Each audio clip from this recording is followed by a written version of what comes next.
Ladies and gentlemen, once again, welcome. Today is the 6th of February, 2026. My name is Jamal Kamara. Tonight, with me, I got my colleagues, Francis Melo-Mensah, with me tonight in studio with Paul DeLorge, play Mr. Moses Yankubador. This is the Bottomline Liberia. We will take a quick break, come back, and I'll ask my colleague to introduce themselves, and he will tell you what we got on the menu. So please, while we're taking our time to come back in a couple of minutes, we want you to help us share the show. We'll be with you in a couple of minutes. Just want to share you a Liberian song. So just buckle up. We'll take you for a cool 1.5 hour ride. Clappy ENT, baby. Kicking it out. To my baby. Working it out. We get swagger, we get dresser, we get Scooby-Doo.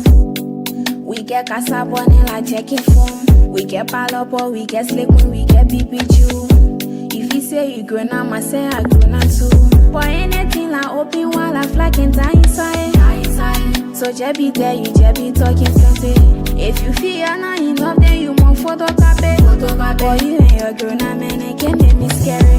Lying for ya, boy, lying for ya. If you feel you more than me, then lying for ya. Lying for ya. Lying for ya. If you feel you too much chronic, lying for ya. Lying for ya. Lying for ya. If you feel you more than me, then lying for ya. Lying for ya. Lying for ya. If you feel you too much chronic, lying for ya. When grona messy, grona make it hard. Look at Johnny Pikin, one can issue on my fly. You're the tell us some of back into my son. Let them know they real casa on the block.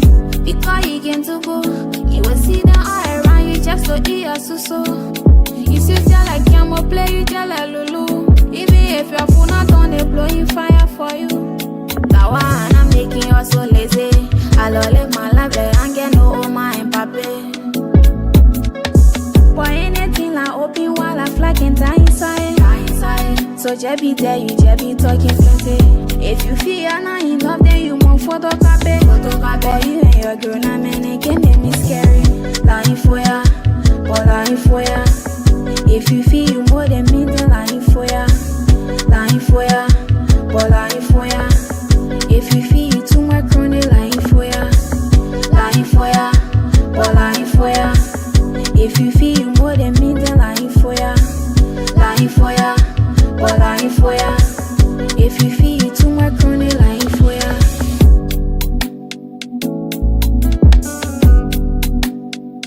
See your body since I see you. Boy, give me that, give me that.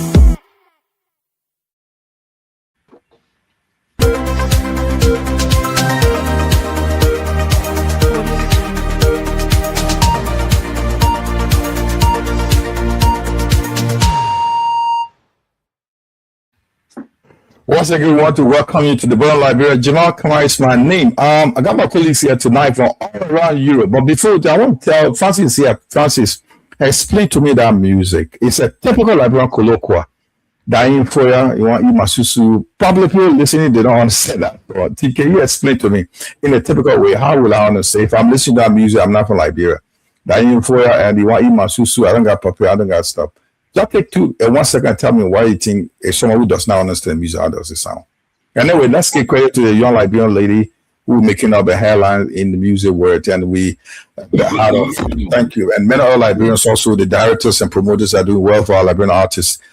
Before I go to my colleague, Francis, tell me what you think about that music and what do you understand? Interpret for me. Well, from my understanding is that you want Imasusu is in Foya. Definitely, I think it has a political undertone that the money is in Foya, so to speak. So the Suzu Masupa from Foya. The cash cow is. You know, Okay, Paul, what do you thank you for that your input. Paul, what do you think? What is interpret to me what that means to me? It's a typical Liberia colloquial song. And you know, if you have to be either you live or you boy like there, you understand that song. So just interpret for me just 1 minute. What do you how do you understand music? That you for you? You know, something with Fourier that is quite good because when it's not correct at Fourier. You remember back home when we were kids, the guy would say he could play football and say, but when did he play football? He say, oh, in Fourier. So only Fourier you can play football. So like in Fourier, man. So it's about your money.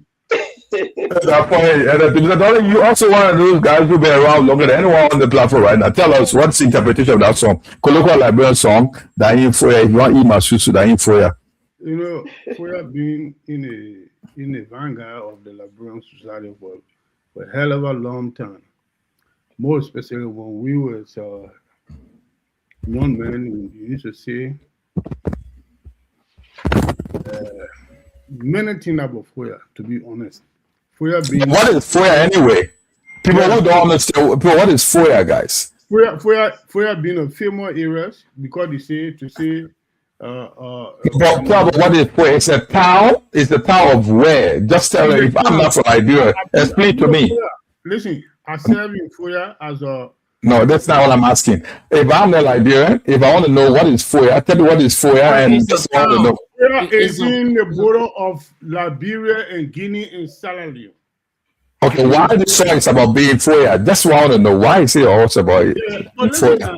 Listen to me. If Fourier is a place that really, to be honest, they have been in the vanguard in the Liberian society for a hell of a long time because the famous plumber chief in Liberia that named rank even became a member of the council came from that same town they call Fourier. Tambatila. President. Okay. So, the chief Tambatila who became one time interim president. Yeah, no, he was a council member. He was a council member, right? Okay. Yeah. All right. Thank you very much. Once again, I want to welcome and want you to help to share the show. That was a little bit of a tip on the iceberg. Liberian song. Once in a while, we'll be playing Liberian music here to tell how our people are doing. We want a big thank you to those who promoting Liberian artists, not only musicians, other people in the talented Liberians around the world. So hard off to you guys. So thank you very much. We'll try once in a while to feature your song. And whatever you can do as a Liberian, so we also want to share with the world. But anyway, tonight we'll got two segments. We will the international, we'll talk about what is happening in the international world. We'll take you a couple of minutes and we'll go back to Liberia and tell you what is making news in Liberia tonight. My guys are here to tell me from their own perspective. I'll go around, tell them welcome there and introduce yourself, and we'll go to our man with the international news. Let me go to the most powerful man on this platform, His Excellency Francis Mona Mensah. Good afternoon, or good evening, or good morning. How are you, sir? Good evening, colleagues. Paul, Jamal, and the famous, controversial, the famous Maurice Dolly, the outgoing chairman of ASCK. Oh God! It's good to be here this evening. God! Life is good. Thank God it's Friday. We are here to provide our individual perspectives on issues, social, political, and geopolitical issue as well. Globally and locally. So thank you all, right. And welcome to our audience as well, our viewers. Right, I think I'm having some difficulty. Anyway, I just said something like the most powerful man on the platform. Probably you may not know. He's the president of the Federation of Liberia Association in Europe. European Federation of Liberia Association, Mr. Francis Mona Mensah. But he's not here as FLA representative. He's just as an individual to speak on issues as a Liberian. While I'm trying to adjust my microphone, my camera, I would like to go to Paul. Paul, you can take on so I'll come back. Paul, go on and let me go back. I think I have a technical issue with my camera. So Paul, take on and okay. from there you go to Mr. Dollar. Okay. Good evening to our audience and good evening, gentlemen in studio. How everyone is doing? The Lord Philip, the friend of King Charles in the United Kingdom. I'm grateful to be back on the platform tonight.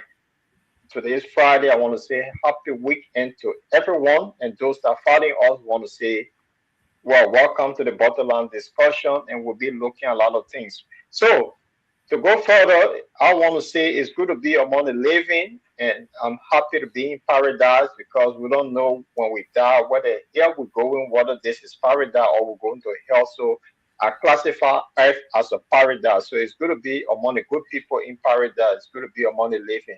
So, Padre, what say you? Happy to see all of you guys tonight. Oh, thank you very much for being here tonight. I'm so glad to be in the midst of the good Liberians, gentlemen on the platform. So, what I can say to anyone that all the listeners, Bottomline is a top show that say things as they see it. We don't fabricate any story. We always say the fact. You like it, Bismillah. You don't like it, that's your business. So we make sure that we talk issue that confronting the world and our country, basically. So I would like to inform the general public here that we have our brothers who is a shadowed representative of the unity parties in our platforms, and we welcome him. Why you laughing about? Somebody is a shadow because he's a shadow representative of Unity Party, but he's 100% welcome to to say whatever he see it to be fit. So, gentlemen, I'm glad to be with you guys, and I like where we act with one another. We argue, we disagree, but we are not enemy to anyone, to any of. So basically, we all are brothers, and lovely brothers. Yeah. So I'm glad to be here. Thank you very much for Ab- allowing me to absolutely, Padre. There's no what I want to say. It's good to be in paradise. When in paradise, you see, when you are living, you can communicate with people, you can travel, you can see places, you can do things. So it's good to be among the living. And just so before Jamal come back, something caught my attention lately. But when I say people do for friends here, I mean good at religion followers are on the program. I read something in Genesis the other day in the Bible, and then God said, "Let me make Adam." Genesis? Chapter 1, verse 2. What In name, Genesis? God decided. Is that a Bible voice? Is that is that a I said book in the Bible Genesis. called It's in there. Genesis? You Genesis, mean my brother Genesis? Lacey Keeney. No, Yes, Lacey I thought you Keeney. said Genesis. The No, reason no, why it sounded like that no, no, Genesis. no, no, no, no, no. No. So what happened? And this thing here caught my attention that uh, Adam, he died at the age of 132 years. But Adam was not born of woman. So how they calculated the age? It just then drew me headache. I don't know who could help me with this one here. Because I'm a bit confused because the day you are born, now when you start calculating your age, but you are already made as man, and then you die at the age of 932 years old. So it just got my mind confused. So Pardon, you're the religious people in this on this platform here. You friends, say, yeah, somebody please help me to understand how they calculated this guy age. From my understanding, these are that's my personal belief. I'm not certain, to be honest, but it's my personal belief that people just give a figure of their own opinion or own willing thinking, because for there's no evidence to substantiate that actually there was a proper calculation were made those days. I don't know how people begin to know the age of the people, but one thing I believe that nothing is impossible, because the Almighty who created you and I, the people more especially the person that you just talking about. It was one of the favorite persons that God used to like. So it's possible God can tell the prophets that came before him. He said, look, Adam, I created him so year, and that year he died. So the number should be this amount. It could be possible, but I'm not sure whether there were two. So I don't know where they come from with that figure. So that's why I can say in this thing here. Francis, you want to chime in on this one? Maybe Francis can help out. No, but I think it's more on a philosophical to me, because I think in anthropology, the people had a way of counting things, writing down, scripts, important, events that occur, although they were not letter. But when the alphabet started to become more famous, regardless of which script, or Hebrew, or Latin, English, Arabic, I mean, they could go back to those inscriptions, to erect, on stones, trees, and where anthropologists go to find these kind of historical data or information, and they are transcribed the modern day things. So I mean, it could be right. It's left with who, how you see it. But I think we cannot discount it. Because there were ways of people accounting for things, keeping record. So so it's relations. Debatable. So no. Yeah. So thank you, Francis. Jamal, before you take over, it's just a thought that I came across this thing about Adam, the first person that was created on the planet Earth. According to the story, that he died at the age of 132 years. 932 years. So my thinking is, if this guy was made, he was not born of a Roman. How was the age calculated that he died? He lived up to 932 years. So how did they come up? We're just talking before we get back to our normal stuff. You can send you away if you want to chime in. Yeah. You see, like, one good thing here, Paul, is that science has developed a lot. And you see, like my colleague was just talking about anthropologists going around to see things have changed a lot. Now, if you come, something people you may be aware of, when you come to Europe, you start to claim asylum and they look into you. There's some kind of machine to attach to your body and they'll tell you, it will estimate your age. They may not be exact with age. It may estimate what your age range is. And those help, like DNA, and those are how you help. Those are things that happen up. So it's a development, it's an advent of technology. It helps a lot for us to understand things. Science has developed a lot. So it can be 100%. It cannot be 100%. Always like 80, 97%. Even doctors are saying people that learn these things, that go to study these things, they are not 100%, but just give you an estimate. You have an idea of what is it talking about? Or else where we are today, we won't be saying what we're saying. So we need to sometimes listen to them and say how to put things together. These are scientists going to work, and they put too much effort, resources into the work, and to give you some kind of idea what you're looking at. We may dispute it. It could take a lot. It could be in a conversation for a long time. But I believe that we turn to understand that it could be 900 years. Like the story of Noah, the story of Noah, the story of his ark, the story of the prophet. People live all these, man. They're like many other stories that are coming around. You may say it's a legend or it's a true story. Those are things you and I want to believe. Or if these things are not being still living, isn't it? According to the story, Matisha. Where living where? On Earth. Okay. I don't know. Methuselah. Yeah. Methuselah still living. Okay, probably we'll discuss that. We'll have that discussion. They're now over 3,000 years there. You see. Mr. Lemmy. Okay, we'll find out. Mr. Lemmy, and the man who was a teacher of Moses. Still living as well, probably on different planets. Anyway, so Paul, basically, this is what I might take on this. The Bible and the Quran.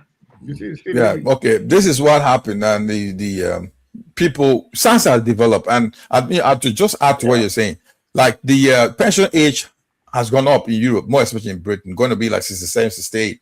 If we got, you know what is that? Because science has developed. People live on medication nowadays. People, they are not very well. They live longer, but they are not actually well in their body, but they live longer compared to years back, where you see like you got some disease or outbreak of diseases will cause a kind of massive death somewhere, like pandemic will happen. It's not that very common. It's been controlled most around the world. Like you saw what happened with COVID and Ebola and stuff like that. You couldn't control those things 20, 40 years ago, Paul. So things have changed a lot. So you tend to believe most of those things sometimes, but we need to not be so, doubtful. We need to listen to it and look at it. I don't know how you see it, but sometimes we need to give some consideration on these things. No, the thing is, I was just wondering because it had me thinking that, wow, this guy was not born of woman, but then he died at the age of 932. It's just a question that came to my mind. But so take over now. Let's move on to the other stuff. Yeah, ladies and gentlemen, once again, thank you very much for that. That's a little bit of take, probably. If you also got some thought on that, we will want you to share with us. What do you think? The age of Adam, we say Adam, right? Adams, yeah. We don't talk. They don't talk about the age of. They don't talk about the age of Eve for the age of Adam. So if you know you have any information, share with us. We'd like to. That's right. We want to discuss it as well. Thank you very much. We want to go to what is happening on the international scene. We want to just specific point we'll be looking at tonight. Something happened in the Middle East. It cannot be the Middle East or Asia, somewhere around Asia or Southeast Asia or Northeast. I don't know. But anyway. We got a news clip on that, a video clip on that. That's first news. Always first news is our source most of the time. They analyze things from the way we see it. And we seem with this lady seem to be very objective. But let me give my colleague one people before you roll the video. Francis Mr. Dollar, what do you think? This lady analyzes situation in the Middle East. From the point that she sees it, people may say she's biased. People may say that she know what she's doing. You watch her before, and what do you think? Is there something from the western side, or she's in the middle, or she's something like she had a side, she's taking side in this analysis? And I know one thing I also noticed, gentlemen, she's the only one on the first news. I don't know if anybody on the first news will do analysis, but she's very, very good in this. But anyway, Francis, Paul, let's roll this thing. We'll ask your opinion on the lady and also what you think about the story. Paul, let's roll the video. Okay, let's see. What's that? You got it set up. Oh, I have it, right? Yep. Yeah. Okay, let me see it. Let me see it. Okay. Sorry about that. I think I got it wrong here. I'll roll the video right now. A U.S. aircraft carrier was sailing in the Arabian Sea. This is the USS Abraham Lincoln. It was positioned around 800 kilometers off Iran's coast. The U.S. military says this ship was targeted by an Iranian aircraft, a Shahid 139 suicide drone. This drone is often used for long-range surveillance. Experts say it can also carry missiles. So when this drone came close to the U.S. aircraft carrier, the Americans decided to respond. Here's what Washington is saying. The Iranian drone continued to fly towards the ship despite de-escalatory measures taken by U.S. forces operating in international waters. An F-35C fighter jet from Abraham Lincoln shot down the Iranian drone in self-defense and to protect the aircraft carrier and the personnel on board. So the U.S. shot it down. Now, just to be clear, the Iranian drone did not attack the American warship. This was a precautionary strike by the United States. And what is Iran saying? Officially, the regime has not reacted, but Iranian media says the drone was on a surveillance mission. And it tells you how dangerous the situation is. You have two militaries locked and loaded. They have no trust in each other. They're both on high alert and they're both in close proximity. It's the perfect recipe for a misunderstanding, one that could spiral into something much bigger. And this drone attack was not an isolated incident. There was another flashpoint yesterday. The Iranian military chased an American oil tanker in the Strait of Hormuz, a ship called the Stena Imperative. Iran says this tanker entered Iranian waters without permission, but the US claims it was a lawful voyage. Either way, it led to a standoff. Iran's Revolutionary Guards deployed 2 gunboats. They also flew a drone overhead. Reports say Iran threatened to board and seize this tanker. So the crew decided to speed up. But pretty soon, help arrived on the spot. Again, let me quote from the US military. This is what they said. Guided missile destroyer USS McFaul was operating in the area and immediately responded to the scene to escort Stena Imperative with defensive air support from the US Air Force. So a US destroyer guided the ship to safety, and overhead 2 US F-16s gave air cover to this tanker. That's 2 flashpoints in a couple of hours, both involving advanced weapons, air power and warships. Like I said, this is a recipe for disaster. And these attacks have put the nuclear talks at risk. We told you about that yesterday. The US is sending Steve Witkoff and Jared Kushner. Iran is sending its foreign minister. At first, the talks were slated to happen in Istanbul in Turkey. Turkey had also invited Arab countries to join the meeting, but then Tehran wanted a change of plans, so the meeting is now expected to be held in Oman. Plus, the Arab participation is in doubt. Despite these changes and attacks, President Donald Trump sounds hopeful. He believes that Iran wants to make a deal. They are negotiating. They'd like to do something, and we'll see if something's going to be done. They had a chance to do something a while ago, and it didn't work out, and we did Midnight Hammer. I don't think they want that happening again, but they would like to negotiate. We are negotiating with them right now, yes. And what about Iran? Well, they have 2 main objections. One, no discussions on their missile program and proxies. Trump wants to curb Iran's ballistic missiles, but that's a no-go zone for Tehran. So that's one condition. And second, Iran wants to retain its nuclear program. Now listen closely to this. Trump wants a complete dismantling of Iran's nuclear infrastructure. No plants, no centrifuges, and no enriched uranium. But this is not acceptable to Iran. They are okay with downgrading the enriched uranium, say from the current 60% to 20%, but a complete dismantling is not acceptable. You have to pay the price. There is no reason to transfer the highly enriched uranium abroad when the root cause of concerns can be removed. That's the backdrop for the talks on Friday: attacks, suspicion and threats, which is why West Asia is worried right now. They fear a US attack if a nuclear deal is not struck. And if that does happen, who can Iran count on? Well, there are 2 obvious candidates: China and Russia. Tonight, we'll focus on China. The Chinese already have a maritime presence near West Asia, specifically in the Arabian Sea. A Chinese spy vessel has reportedly been shadowing the USS Abraham Lincoln. It's called Dayang Yihao, meaning Ocean's Number 1. This ship has been sailing in the region since December. On paper, it's a research vessel. It can map the sea, the seabed, and maritime life. But in practice, it is used to spy on other vessels. In this case, it could be the Abraham Lincoln, the American ship. Does this signal China's willingness to help Iran? Well, politically, Beijing will support the regime in Tehran, but militarily, it's very unlikely. We saw that happen in June last year. When Israel and the US bombed Iran, China did not step in. They condemned from the sidelines. Then last December, China tried to send dual-use cargo to Iran, parts that can be used for both civilian and military purposes. But the US intercepted that cargo. They boarded the ship and they seized the parts. And surprisingly, China did not make a big issue out of it. It tells you the limits of Beijing's support. Yes, they would like to see the regime in Tehran survive, but they won't lift a finger to defend them.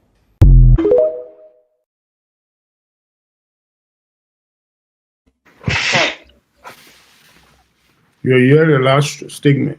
They're not willing to defend. Well, okay, thank you very much, guys. You heard it. Francis. Yeah, let me go to you guys. First, after some point, we'll recognize one of our colleagues, people that were following us. But the thing, I want you to just go this first news. The beauty of this person, the way they analyze the news around the world. I mean, from all perspective, from the Chinese perspective, whatever the story is, they just balance it. You don't see that Western media doing that, and it became one of the most watched news analysis around the world. And anyway, I just want to talk about how she analyzed. She's very good at getting resources together, how fast together, and put it together and present it, and you can't argue it. That's what makes it I think one of the most watched news analysis around the world. I mean, kind of situation analysis within the Middle East. But anyway, guys, I will go to let me go to Mr. Dollar first. Mr. Dollar, what do you think about the story she just gave concerning about what happening in the Middle East, concerning the drone being brought down by America, the Iranian drone being brought down by America? Do we see any problem coming up?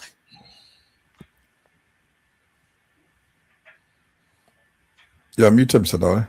Yeah, sorry. That could be precautionary mentioned by the American, because if anything going close to the ship, definitely they will bring it down. Whether on a violent manner or civilian manner, they will definitely bring it down. So we should be expecting that. But what are based on some of these in the story that we are getting concerning about the Middle East issue, there's a strong negotiation is going on to diffuse the tension between America and Iran. That is definitely going on. I said it last Tuesday. I said we'll wait and see whether America will definitely attack the people, because there's a menace effort is going on between America and Iran by the international community, more especially the Middle East people. Turkey spearheading the situation. So obviously, what the woman just said, but what I can tell anyone, in case any eventualities fighting broke up between America and Iran, nobody should expect that China will come in on the forefront to participate. I don't foresee that. Equally so Russia. Russia will not come on the forefront to attack America for Iran. I don't foresee that. If you want to do any help, it might be done on a cover, on a hand, but they will not come publicly to defend Iran. So, but what they're trying to do right now is to make sure that the fight should not take place. They're doing everything possible, to make sure that to diffuse the tension between America and Iran. They're doing that. Definitely they're doing that. But when he gave up hand to say America take the military decision and start carrying on the firing to say Russia will come in to stop or to attack America, I don't foresee that. But I will wait to see whether America will definitely attack these people. Continue to see this because based on some of the information that we are getting on our hand, to be realistic, there will not be no war.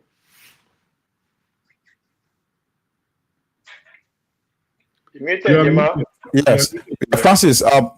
America could see it as an act of provocation, yeah, to attack Iran, because they've been trying to target the nuclear site where they're building up, and it could be the recipe of disaster. I mean, saying that, well, we've been looking for a clue to start something like you talk about the Gulf War.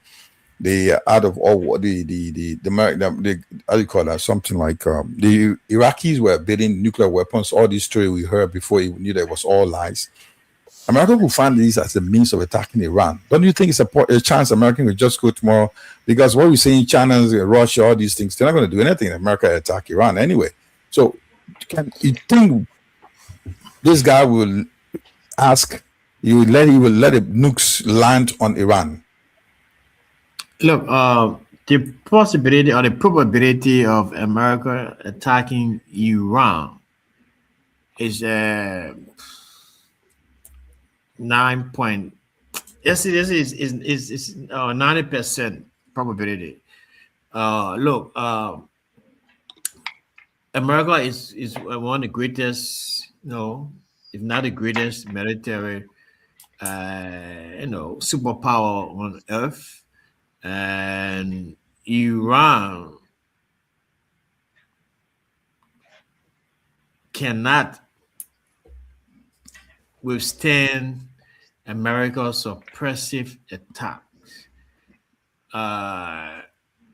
There might be splinter, groups around Hezbollah, the guys from Yemen, the Muslim, the Islamic community, global solidarity. But America can subdue Iran.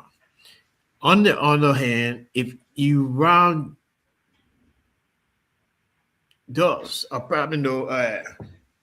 attack America first, they might have the upper hand.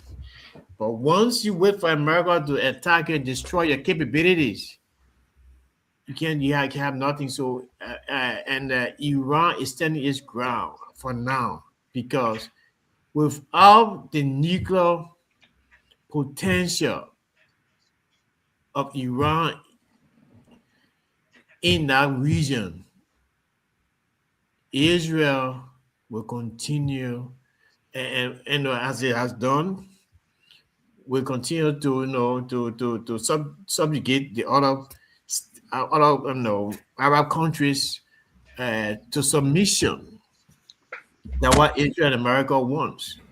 So, unfortunately, Russia and China, who are the allies, of Iran, cannot step in. Because these people have the infrastructure. People have developed their countries. I mean, it's not like 50, 40, 60 years ago where these places were basically,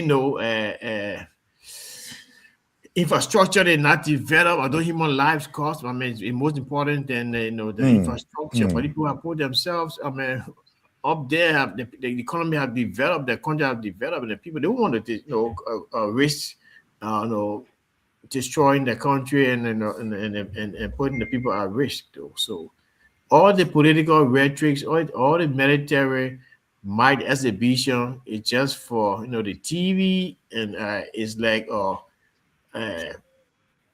proactive measure, like, hey, see us, we got this stuff, don't mess around. But when the reality comes, most of the people will not use what they have.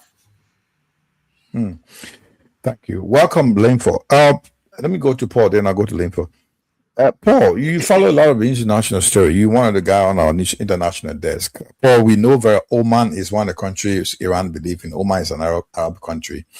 And you have Egypt, got Saudi Arabia, and they've been trying to bring Iran on the table to discuss the nuclear building they're talking about. This has been going on since being gone for the 5 presidents in America. But it's situation in the Middle East seems to be very tense right now. And now, like you heard in the ladies, the first news analysis, the USS aircraft carrier Abraham Lincoln has been brought into the region. That's the largest. Does that tell you there's a sign of something's imminent, Paul? In terms of attacking to weaken Iran. Jamal, thank you for that. I mean, before I answer the question, that there's a big elephant in the room, and this is where the problem lies. In that woman analysis, where she said the nuclear facility of Iran, and then they are what? They have missile, they wanted to reduce it. For whom? Because Israel is sitting there. You remember the 12 days war that took place? That when Israel attacked, they got the beating of Iran by sending a lot of missiles there, so they want to reduce. So what does this have to do with America that not in the region, that want these people to reduce their missile, and they also want them to reduce, to abandon their nuclear ambition? But Israel have it. So what Iran, if Iran now, if you listen to that thing, they tested the American that we not push over, we're not Iraq. Although you bigger than us militarily, but we're not just going to lay down easily. So that was a code message sent to them. In fact, before sending that, they also sent a ship. So that they tested them that now it's in our territory that you have come to build up. You can do whatever you want to do, but there will be a destruction here. We're telling you that we'll have something. China, Russia may not partake in the war, but it could be very detrimental to America. The reason why they could supply them with weapons that me and you don't know of. But they may, so we go back in history. What happened to Vietnam? There was the Russian, the USSR back then that supplied the Vietnamese with ammunition that got America defeated. They did not take part, but they could do something bad. So this is where Iran may have that urge that, okay, you in my yard, you can beat me, but I will defend myself to the fullest. And my defense, it will cause a lot of destruction. And Iran already said it long ago that if you touch us, all the oil area that in our facility that you know of and that you remember of, your US bases that is here, will go after them. So they tell you they have something that, I mean, to test them with their how they call it, drone. That's a clear cut indication that we're not backing down. Although you beat us, but hey, you're gonna feed it. This is the message it's sending. So Iran is saying they're not going to give all their nuclear ambition. They're not going to reduce their missile. I don't know how this is going to go, but America is doing all of this to please Israel, and I don't think Iran will back down on it. Thank you very much. Welcome, Linfor Egon Gwen from Norway, the Kingdom of Norway. Linfor, the region is volatile. And Trump has threatened if Iran does not abandon her nuclear programs, Israel will lead the attack. And you just heard that Abraham Lincoln, USS, the largest aircraft carrier, is in the region. Trump doesn't listen to anybody. Can we worry about something, Lincoln? Something's going to happen in the Middle East very soon. Because there's a talk going on right now in Oman, where Egypt, Saudi Arabia are trying to bring Iran on the table to discuss the nuclear program. So Iran can abandon her nuclear program. But now Iran seems not to be abandoning her program because Israel is a threat in the region. But now Trump has threatened to armed Israel to attack Iran. If you see the analysis, the region is volatile. Should we fear something, Linfor? First of all, let me say good evening to our viewers, and I'm happy to be here. For me, this big boogeyman thing where the boogeyman will have to start making people afraid around Iran, you see, and this is one of the reasons why Iran will not want to abandon its nuclear programs. Because if those countries like America and all of the big countries that have this nuclear program going, active or actively going, and then they want to be the only one, the same way they control the United Nations, they want to be the only one to have the voice and nobody should talk, the world will never be straight.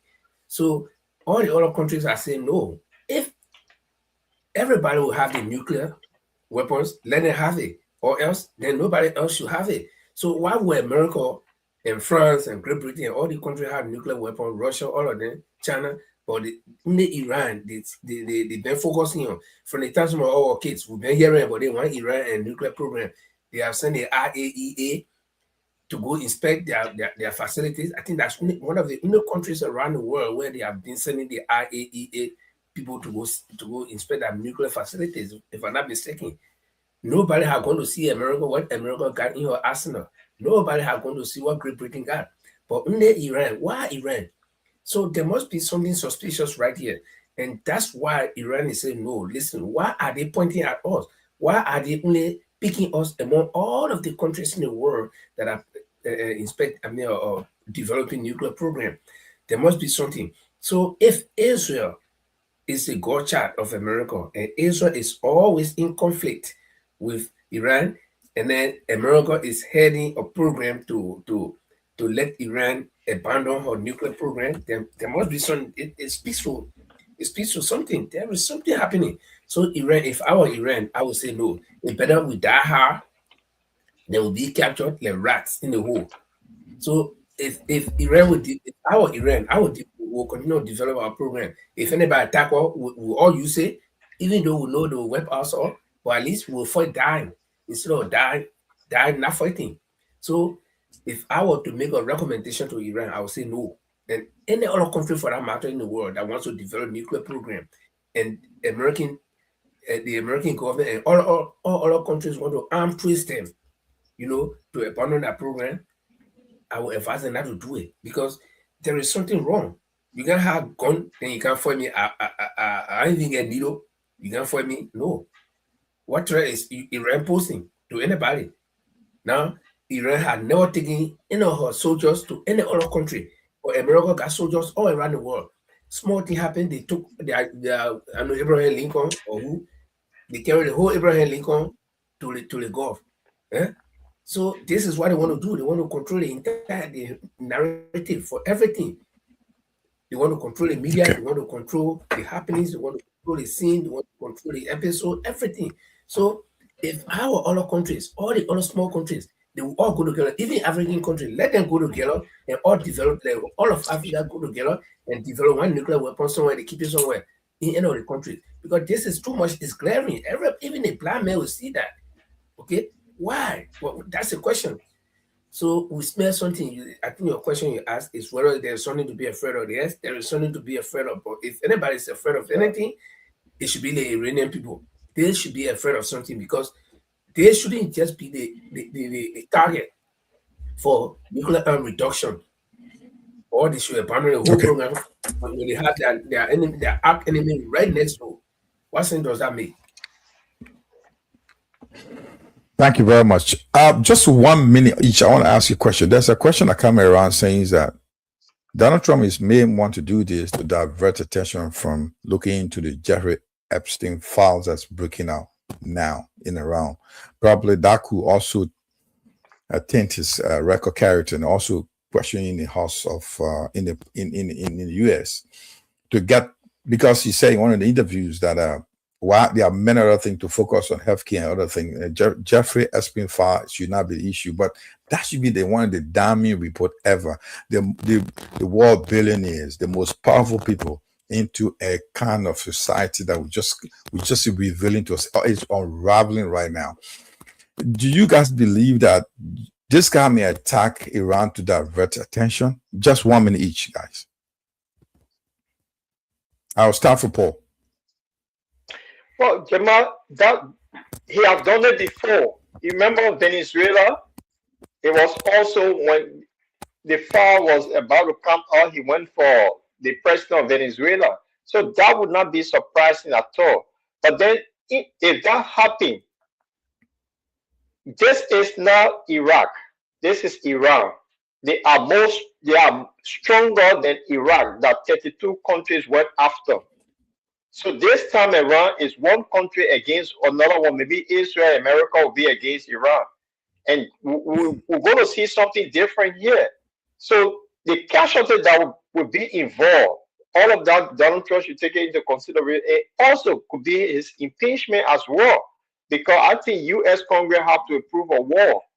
The one he did with Venezuela, they didn't fight war. They played some kind of coup d'etat in there, paid some people, got the president or the king. That's why they went quiet. But if you put boot on the ground where people are going to die, I don't think it's a good thing, but it could be the case to divert attention from the Jeffrey Epstein file. Yeah.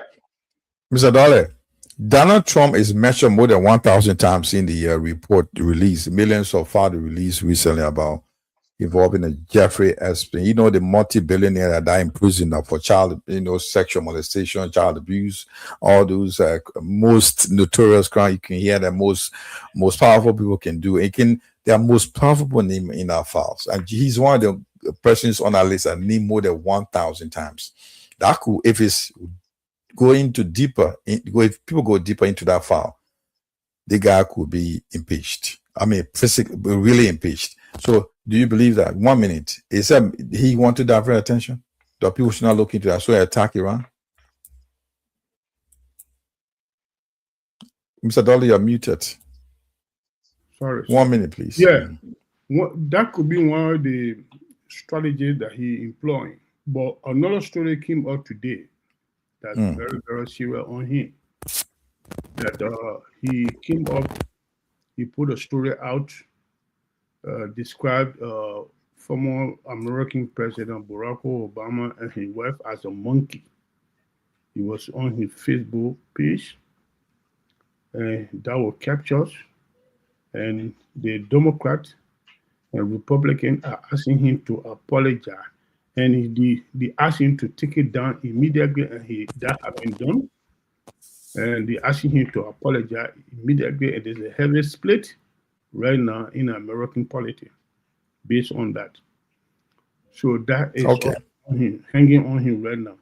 It happened today. You see, but Donald Trump is a controversial human being that everybody knows. But for me, I don't believe that he will attack Iran. But I'll wait to see it. Okay. Francis, you're good from Donald J. Trump.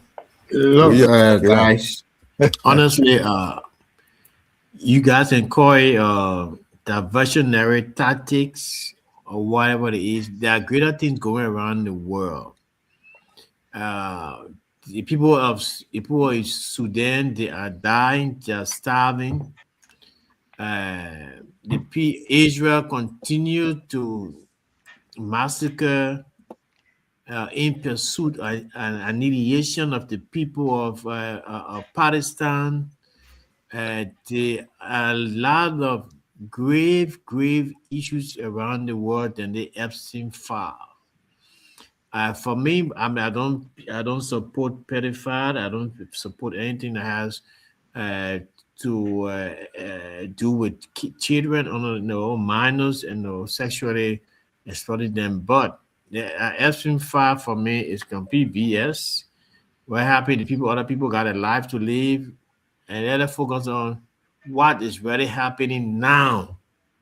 What is happening now? The mishaps around the world. Trump, I don't know what. I mean, he's a loose cannon right now. He says things. I mean, he insult women. I mean, if journalists, he called other women stupid. He called other journalists ugly. He said a lot of things. I mean, and people just let him. I mean, allow him to get away with those things. If these words or these actions were about from any other leader around the world, the Americans, the American Senate, the House of Representatives, they will open their wide mouth and be talking. They want the police and control the people. What is right even the very faces? This man has right. And what the Eritrean can say, I mean, abuse. The guys are not war for it. The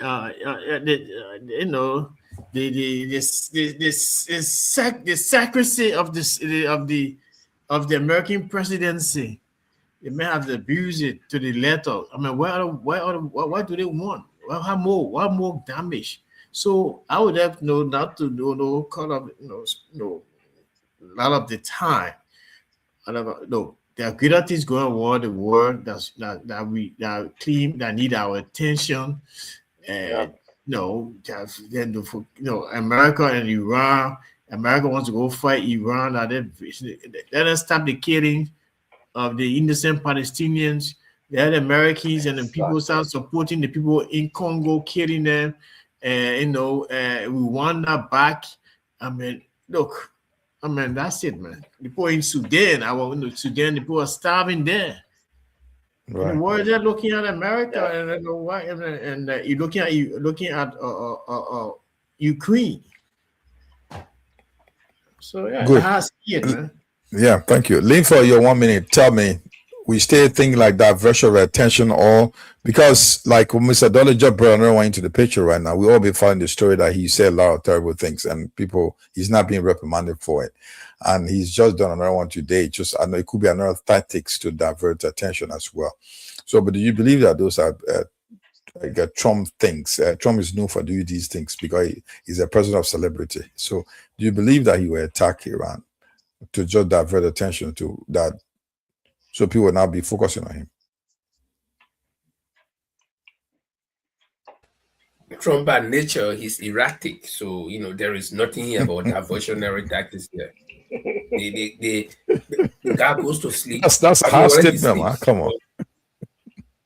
But to be erratic is not of that world. It's somebody who just pops up and does anything he wants. It could be in a negative sense, though. So this guy wakes up every day.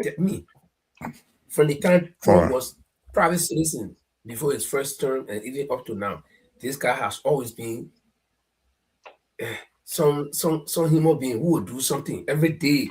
Every day the guy is in the news. The male will marry, divorce, he marry, he do this, he go spy with me, and change.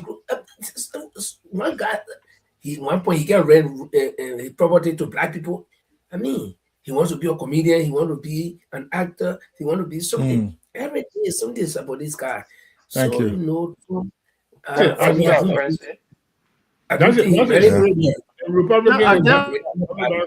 It's on the guys. Linfo is on the floor. Go on, Linfo. Yeah. So I don't think he really means to divert anybody. It's just his behavior. Yeah, it's coincidental though that it's happening in the wake of the Epstein file, hanging and all these things. But again, he does these things so also, kind of divert people, but I don't think he will play and say, well, this guy has been indicted. And it's like Francis said, the American people, because this guy has been indicted or crime that somebody will commit, and in fact, somebody will just be accused of, not investigated, and they'll be serving. This guy had done everything, but still they made him president. So the American people, they are the one bringing all this thing upon them, and that's why I would want America to fight some kind of country that is powerful, almost as powerful as America. Let these people learn sense that you can't get take any kind of lunatic, somebody who is not thinking, you're taking and putting at the head of that man got a whole nuclear code for America. One morning that guy will just get in press acting and that will go on.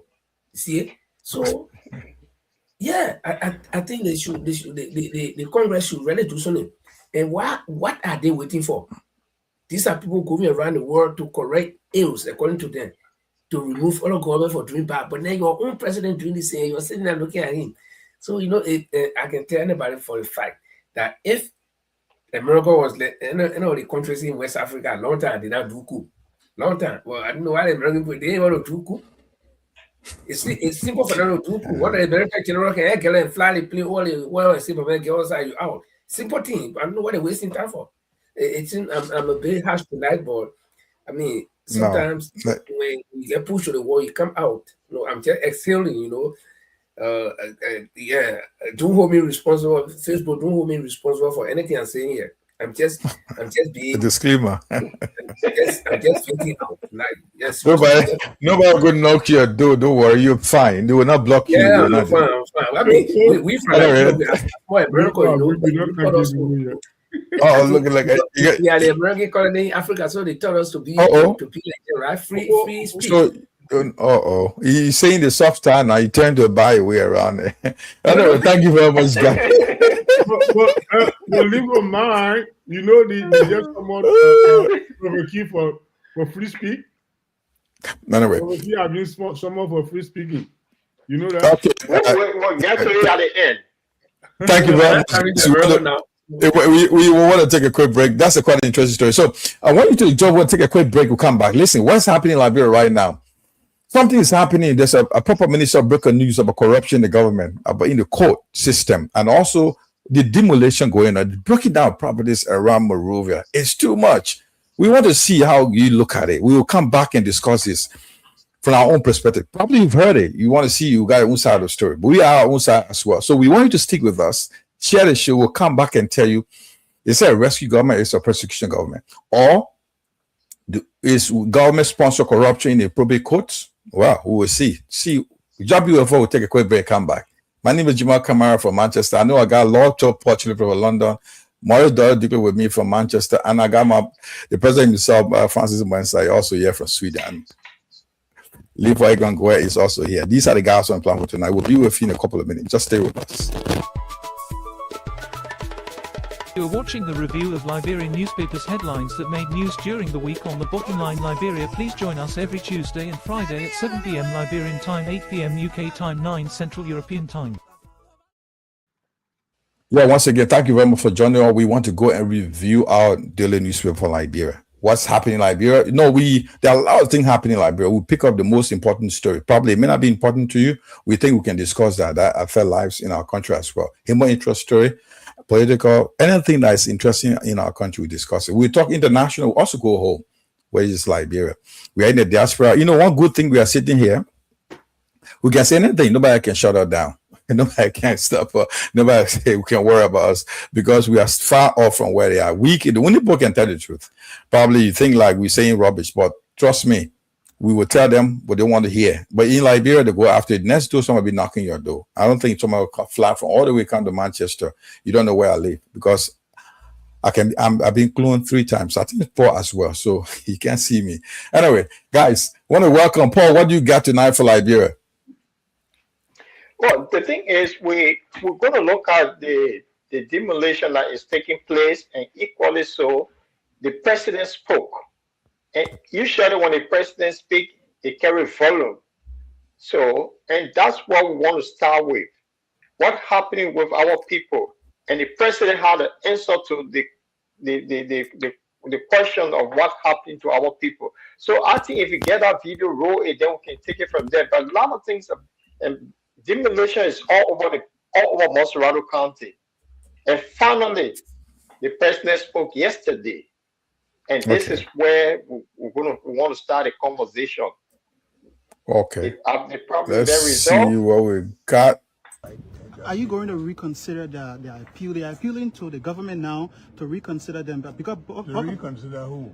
The occupants. The army is entitled to decent livelihood at their place. God is not making new land. That place is for the army. Okay. And the army is going there to take it back. Okay. So thank you so much. Thank you, Mr. President. Oh my dear. Look, this is good news. I like that statement, but I mean, I don't like it. The president saying God is not making new land. That's the president. The army has come to take the property. Look, if you just join us, we're just watching the video. President of Liberia talking at one of the old military barracks, 72nd in Monrovia, where it was abandoned. People, squatters were in there, took over and built properties and make the place for living.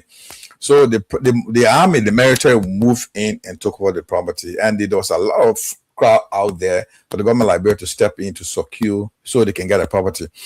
So this is what the video is. Just a short video. Probably don't know what the video is about. We're just going to give you the background of the video. The president of Liberia was speaking against people. There was an appeal, a crowd out there that the president should reconsider.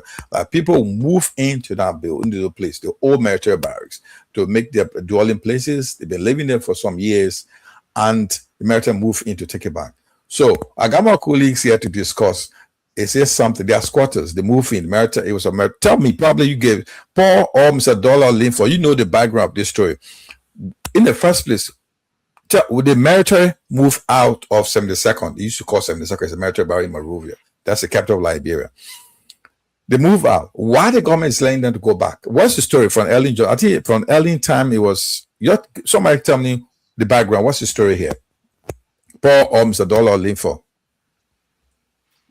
Can I come in? This is quite interesting. I think Pat Dolly start the conversation, then we can chime in. Thank you very much. 72nd is belong to them. Mr. Bell, could you be a little bit louder, please? Are you there? Can you hear me? Okay, yeah, go on, yeah. All right. Yeah, 72nd is a place that belongs to the AFL. The Armed Forces of Liberia. Yeah, AFL. The Armed Forces of Liberia. 72nd belong. But the contention right now is not about the barrack itself. The contention is the surrounding of the barrack. People got their private property that they got G for. That's one the military are putting fence around to deprive the people from going to their property. But the houses that were built for the military is a resident for the AFS. So the people that are living in those apartments and things then are now refusing to leave. They say it's a government property, they will leave. They will give them time to leave. But the army say, no time for you. Kick them out forcibly. So that was one of the violence tactics that they employ. But the surrounding of the barrier, where the land is belong to the private citizens of the country, is the one that the military are saying that they don't want to be somewhere where the civilians are so close to them. That's a story now that's going on. So, and you saw the president telling the soldier or relocating them somewhere because it's not a military barrier. It's just a resident for the way they build police barrier to this place here, Camp Johnson Road. Camp Johnson Road. Yeah, because I was living in one of that apartment there. Normally, you understand? We are in the middle of the civilian, no problem. It's not no government military weapons or whatever there. No, it's a resident. Like why they came Assembly Second. Why the military don't want the civilian around them? What is their intention? What is their thinking? So, and the president who's supposed to defeat the problem, he went there and put gas on the fire yesterday. So, I don't know. But however, what many of the Liberal people saying, you make a homeless, will make you jobless. That's one. But before they made him jobless, the majority of our people will suffer. I hope right, okay, thank you very much. Thank you. Thank you, Mr. Dollar. Thank you for your input. The military barrier is called Camp Ram Road. It used to be called 72nd Camp Ram Road. I think that's the name. Yeah, Camp. If I remember, Camp Ram Road. 72nd used to be Camp Ram Road. That's the name, the official name they gave. But now, that's the official name, Ram Road. Yeah, okay. If you just, Johnny, want to give you the background what we're discussing here. The person let me guess something. The person Liberia, there's a barrack since Civil War in Liberia. Before the Civil War. Come, Mr. Dolly. The Civil War, people move into this place. After the Civil War, people moved into the place into the properties of the military Camp Road, according to the story, and to move in there and kind of for squatters into the building.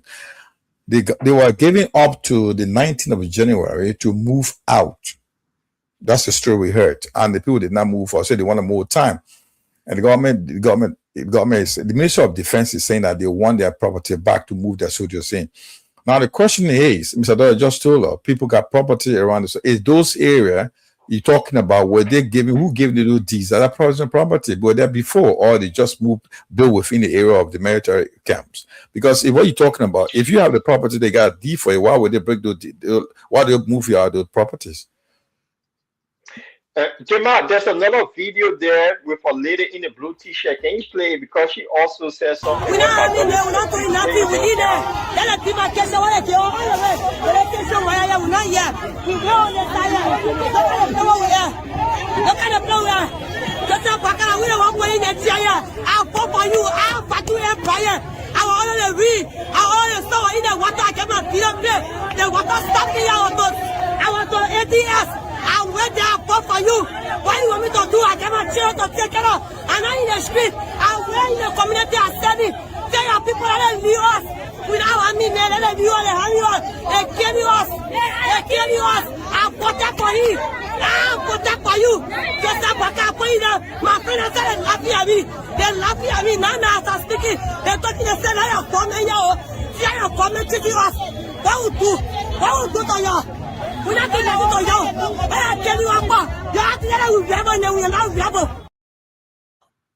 Right. If you're just following, this video is about a lady talking about her property around the military camp in Liberia. She's been moved out, forced out of the property. She says they they are not encroaching on the government property. They got a property, so they'll force out their own property. So she says she voted for the president, the current president, and what they have not done anything wrong. And she's embarrassed because she voted to put the president in the office, and now they are pushing out their own property. And this is the story. Gentlemen, let's discuss this. The story is just now. Government of Liberia is saying that people in that area, they don't belong there. They should move out. Right? They gave it the ultimatum, a deadline to move. That was 19th of January, and that has expired. So now they're forcing the people out and breaking their shacks or their dwelling places. What do you see from your perspective? Tell me, how do you see it? Is it something the government has a right to do, or should I give them time, or because they are squatters, or could be considered squatters? I may be wrong, and government should be able to compensate them because during the war, most of them have moved out from displaced centers, from refugee camps, come to Monrovia, and they got no other place but to squat and survive. They have over the years, that's over 20 years now, they build up their lives there, and the government is forcing them out. Do you think government has a right to move them out now without compensation, or give them time to arrange themselves? Or what do you think? Let me go to Linford. Linford, you give me your thought on this.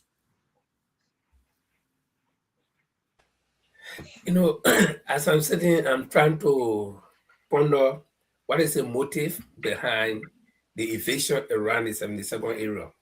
So listen, I will look at certain things. Look at the barracks. The military barracks at Barclay Training Center. When that place was over there, before Joshua even built that thing, they used to have PHP market. Something like market was over there. I remember I lost $20 over there. They are sending me to the market for Raditan market. Yeah, not the Raditan support before they built the Raditan. There was a market on the beach. You remember? Yeah. Where they executed the people found right there. Yeah. So try to be clever. I took a $20 wrapping plastic there. I put my slipper where we were playing. Then one woman came to pee. She said, picking up moon. So I just went and grabbed my slipper. I ran. I forgot about the $20 they sent, and then the water started coming. So that whole money I lost it. So I can't forget that place. There was a market ground there, and people were around the barracks. This first 72nd they're talking about, during the war, before the war, during the time, there were people living around that barracks, very close to the barracks. Yeah. So people have been living there in memorial. Okay, so why at this time? But I know again, I try to think militarily. I think the military people experienced something during the wartime where they were very close to civilians. And when the war came, probably they thought civilians play a part in identifying some of the military people to the rebels or something like that. So I think by this time, they try to take precaution and say, no, listen, we don't need to live close to the civilian people. Something like that, but it's not new in Liberia. You got police barracks right on Camp Johnson Road. Right opposite SDA school. I used to live there. My uncle was working in the SSS, were living there. So they even look at shuffling, where they play shuffling on the highway. See people living close there. So why at this time they want to break the 77? I mean the people homes around the 77. So there must be a motive. But I don't think it's all about, and just a few days ago on Friday, we were sitting there talking about demolition in Satan, and they said there was a guy who bought a property from some conflicting family, and the guy is demolishing it. But the other demolition that are going on all around the town, who doing it now? Is it some private person or is it the government? So, what is the purpose of the demolition? Because you don't just break down places. If you want to demolish a place, there must be something that you want to do. There's some development. I remember I was in Nigeria in a place called Victoria Island. It's in Lagos. That place was very bad on more than West Point. But one morning, the government planned that they were going to transform that place. And they moved on the people by 3, 4 o'clock in the morning, start demolishing it. And if you go to VR now, I haven't been there since they did it. If you go to VR now, according to the story, they say it's a modern place, very good place. But you don't just go demolish places and then you don't have anything to put there. Or you say, I don't understand. So I'm still pondering what is the motive behind the demolition. Are they going to build roads there, or are they going to build estates, or what are they going to do? Because these are citizens that are facing. And I'm in conversation with somebody who was telling me about Papa Boaga. You want to leave, like I say, you want to, clear the place And when he government leaves, because he want to be president again, when the government leaves, at least people will say, "Oh, this is the development he did by clearing the place." Okay, clearing, demolishing people property is that of development. And surely, like I told you guys I think some time ago, that this is not interested in becoming president anymore. He had done what he wanted to do. To hell with the rest of the people who will remain in the Unity Party. If you want to become president or whatever, that are business. Okay, but he had done what he wanted to do. He didn't care again about the party or about becoming president. He became president. He doesn't, and he's not even capable to go the second round. So he will do everything bad and then leave. You who want to stay there, that your business. You can win or win. You're not win, that your business. Is that somebody who care for the party and care for the people of Liberia do not be doing this thing at this time? You keep with a rest agenda. You got plenty of things to do. The agriculture is terrible. You should be bringing ground in the bush for agriculture projects instead of demolishing people's houses already. The people that live in there, how harmful are they to you, to your government? Eh? Man, look, you can continue because I don't want to talk more. Yeah, man. Anyway, Paul, I think it's your good friend. Yeah, Paul. Demolition, rescue mission, all now up. It's a rescue, not persecution. That's what newspapers claimed. We voted for a rescue, not persecution. Yeah, and at the bottom, there's another caption says, "Quote, evictions leave hundreds homeless." So the quote is supporting this evacuation or eviction. Sorry, eviction. So do you agree, or the quote in cahoots? Leave always say it's in cahoots with the government to order people to leave their real homes without compensation. It is, but Jamal, when they say government, who are the government from the start? Isn't the people of the government that appoint somebody to get leader? The librarian, the country said, we just get somebody say go and lead, or we put you there. You just govern us. We put you there. The thing is, this group arrest agenda, they have something they call rule of law. So you cannot do something without the laws. So the government is aware of what is happening, and that is the fact. Nobody will go demolish somebody's property without the government knowing about it. So that one will get it clear. Paul will the government, the president, the building complex. He said, "No, not there, boy." Well, I drive in there.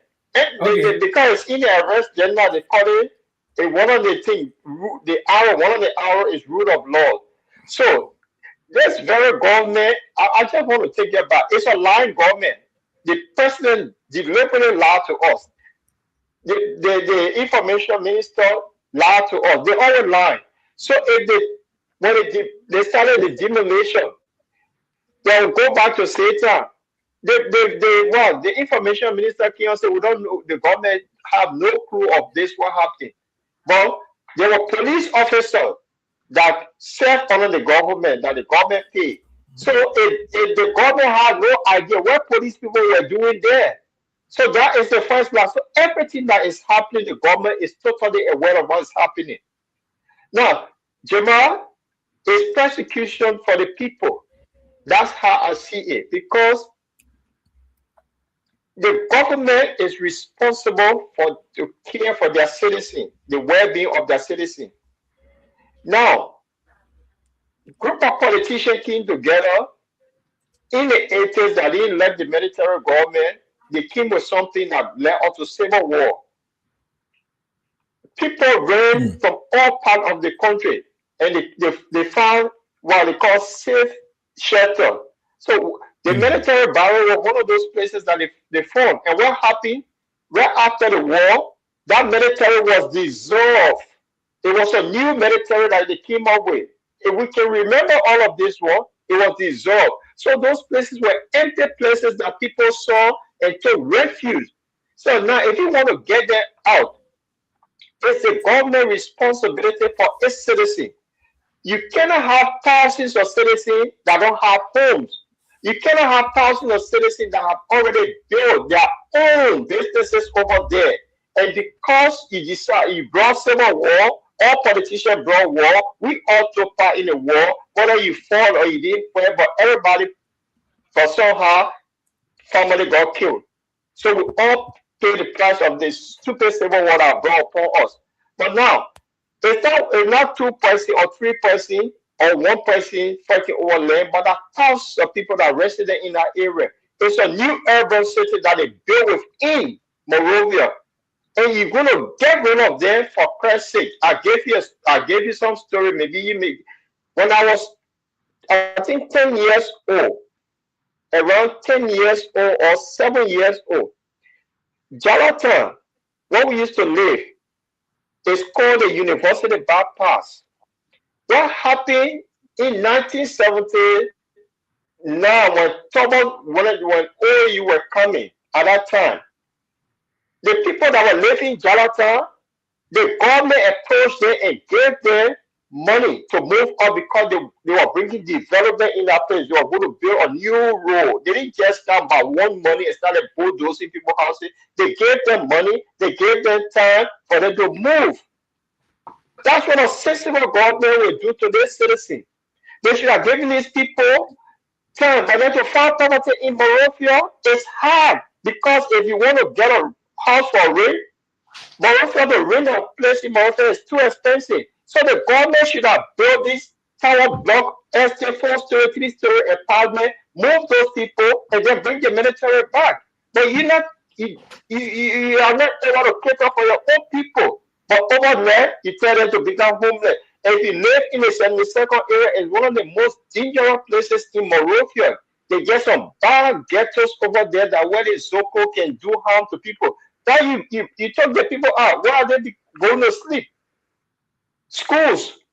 I mean, this is just the government is heartless, and the president that we voted for is very heartless. To be honest, he's supposed to be the father of the land to guide people. But what he's doing, I think, it just made me sick. Jamal. Right. Okay. I think Mr. Dollar, being an old police officer from the military, from the paramilitary, will have different view because Mr. Dollar, if you were in Liberia right now and you're being given an order to evict those people, what would be your position? I mean, you would take order. I mean, that's an obvious answer. Order is an order for the police officer. But let me talk to me as a civilian right now. What is it? Is it something that you've seen in Liberia before? To be realistic, when you are living in a place where it's not properly belong to you, and you are being given notice to move, I think to be a law-abiding citizen, you need to move.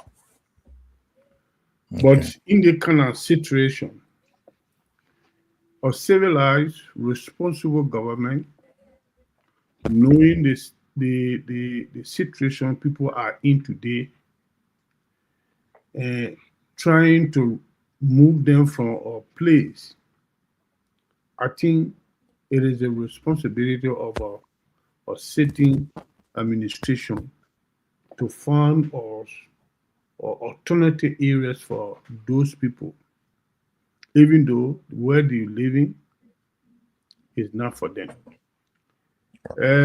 One of the best things that the government is supposed to do, we are getting a lot of in those stories about some of these activities that are going on.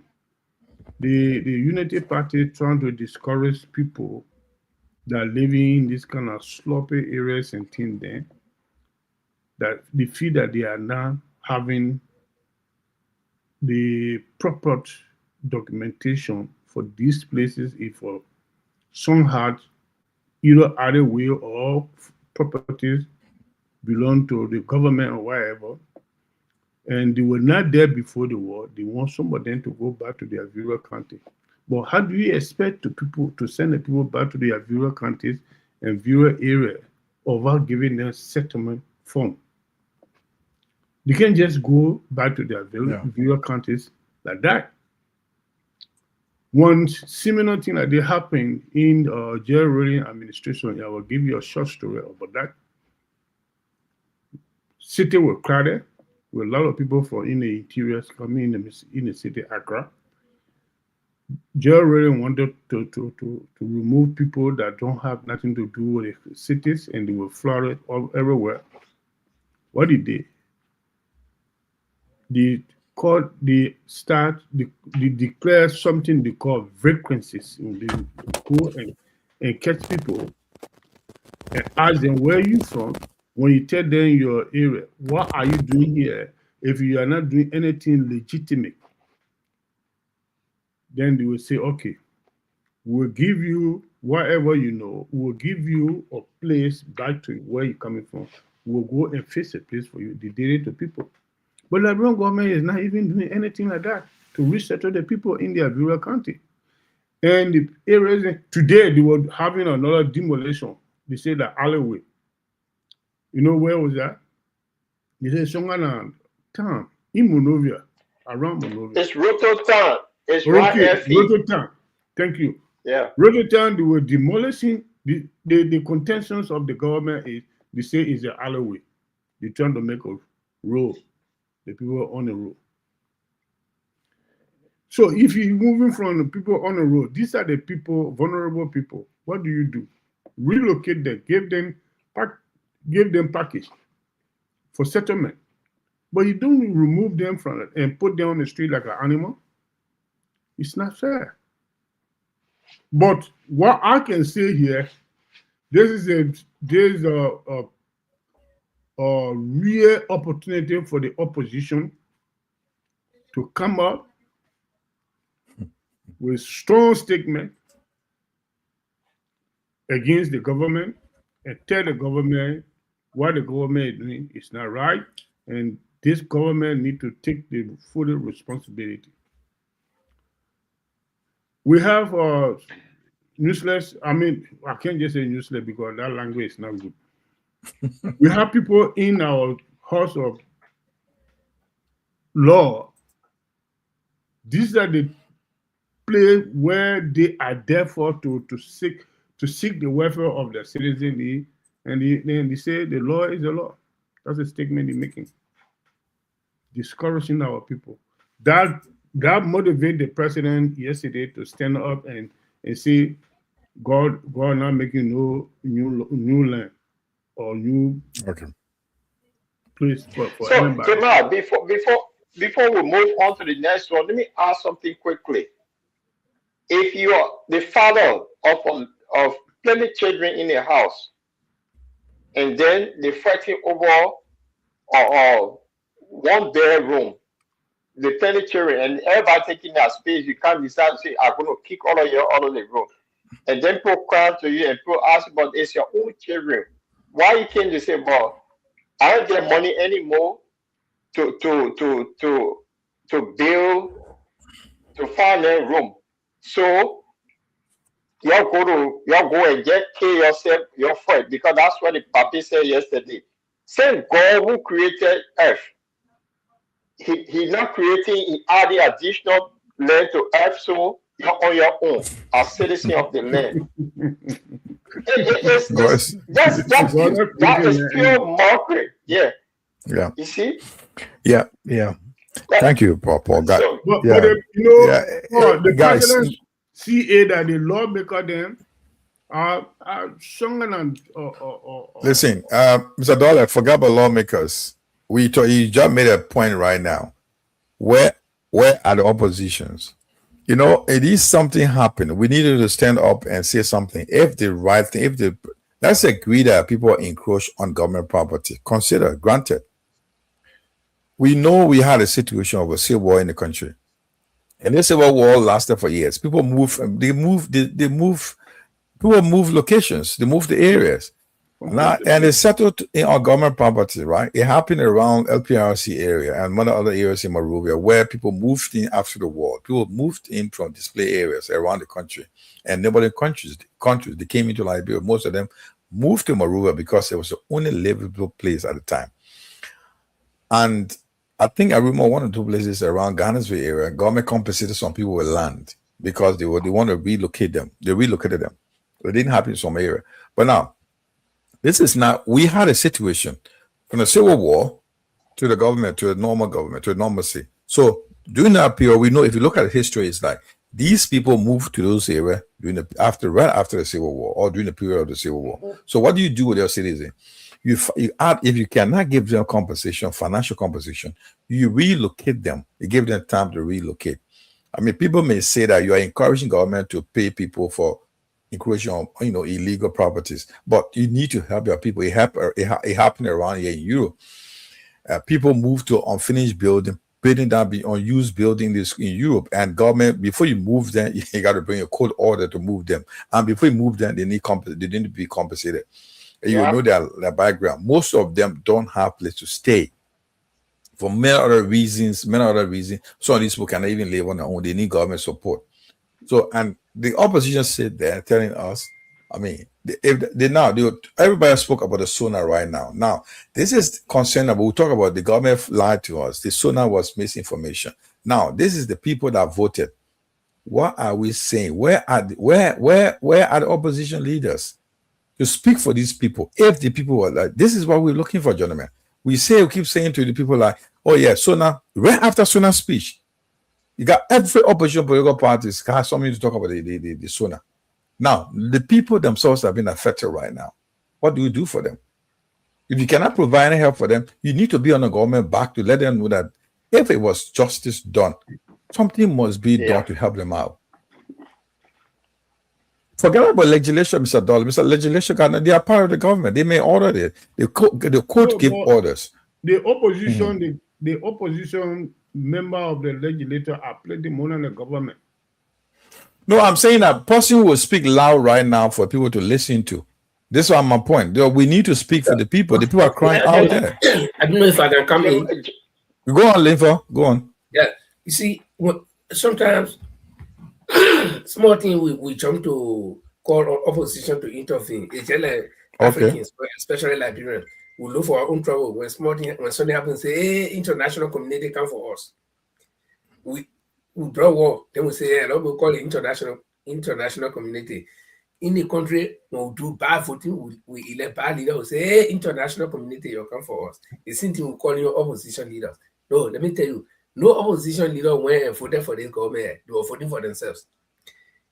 The people who voted for them, in their mind, they knew that these people would do better for them. So but again, so you want to let them suffer? That's what you're saying. Yeah, of course. I mean, it's an election. That's why they say election got consequences. But I can show you that all the opposition leaders are not mute. I can show you. So you think some people that voted, may not be. Some people there may be stepping in. You see, the ANC are being active. All the other people who call themselves opposition leader right after election, they started seeking government job. They all gone. No opposition leader in government again. I mean, or against government like anymore. They all gone in government. They apply small, or some of them saying on the fence, waiting to see what will happen. But I can tell you, the ANC is the last man standing, and tomorrow the ANC will be stepping in. I can show you that. Thank you, spokesperson for ANC. Paul, what is this? I also serve on the media committee for the ANC, so we got to promote. So, yeah, you see, I'm saying that that's why. If you say anything like that, will you ask you to pay for commercial service? No. This is, I mean, I'm saying what will happen. Okay, we wish to see that. We want someone to step in and help the people. Go on, Paul. Jamal, if I'm an opposition leader, this is when I become president for the next election. What will you do? Tell us. This is where I will teach the government. But this is where I will teach the government. This is how you govern. The country, we are servant to the people. It was the very people that elected you.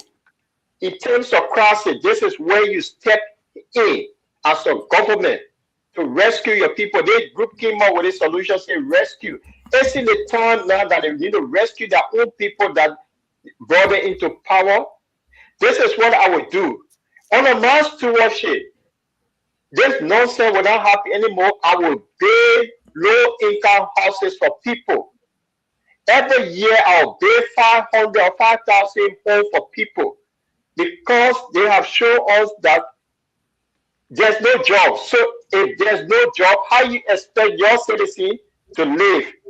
There's no job. How you expect somebody to go pay rent somewhere? So the very people that buy scratch car from Lone Star and Orange, they pay taxes to the government. Every time you buy Lone Star, you pay tax. They are taxpayer. Their money is going into the president $1.1 million bulletproof car. Their taxpayer is going to zero car that he's riding. Their taxpayer money feeding them with petrol. So this is the time the opposition leader will step in and tell the hard truth to the government. You were elected to serve the people, to deliver the people, not to demolish the people's homes and tell them, say, God not creating land anymore. Man, I will stay on that podium and go after the government and condemn them to the highest possible term. Thank you. We'll take a quick break, come back, and we'll tell you the corruption in the People Code was mentioned by one of the ministers, and we'll also tell you one of the lawmakers is calling for our National Election Commission to work as part-timers. Take a quick break. Don't go away. Stay with us, and let's share the show. This is the Bottomline Liberia. Join us on Facebook, YouTube, and online radio. This is the Bottomline Liberia. Join us on Facebook, YouTube, and online radio. Yeah, once again, welcome to the Bottomline Liberia. We were just telling you, we got Paul. You know, I'll give you a chance to say something. Just want to take a quick break. What do you want to say?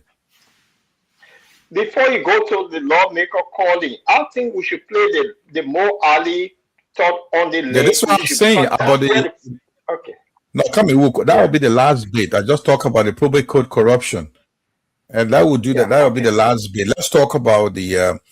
If you just joined, I want to just bring your news. There was on the 4th of February, 2 days ago. Today is the 6th of February. The senator of Bomi County, Edwin Marvin Snow, put a proposal, a bill that our National Election Commission should work as part-timer. So because they work full-time, so he's saying that they are not practical anymore. They only get practical after election. They should not be on full salary. They should not be on anything until election time. So they should be working as a part-timer. So this is why he put out. So we want you to talk about, guys, is this a right decision that it is because they're not active the whole year round, another 6 years, or probably before by election until they become active? They should be a part-timer. He put a proposal out. He put the legislation out that they should add as a law that all the National Election Commissioner, I think there are 6 members on the commission, should be acting as part-time or not full-time. They shouldn't be fully employed. They should be on part-time. But I'll put the newspaper story out so you can let me hear. What's your side of the story? Senator Snow proposes part-time roles for National Election Commissioners, guys. So here you go. I would go to Linford. Linford, what do you think about the honorable man's statement? Well, I don't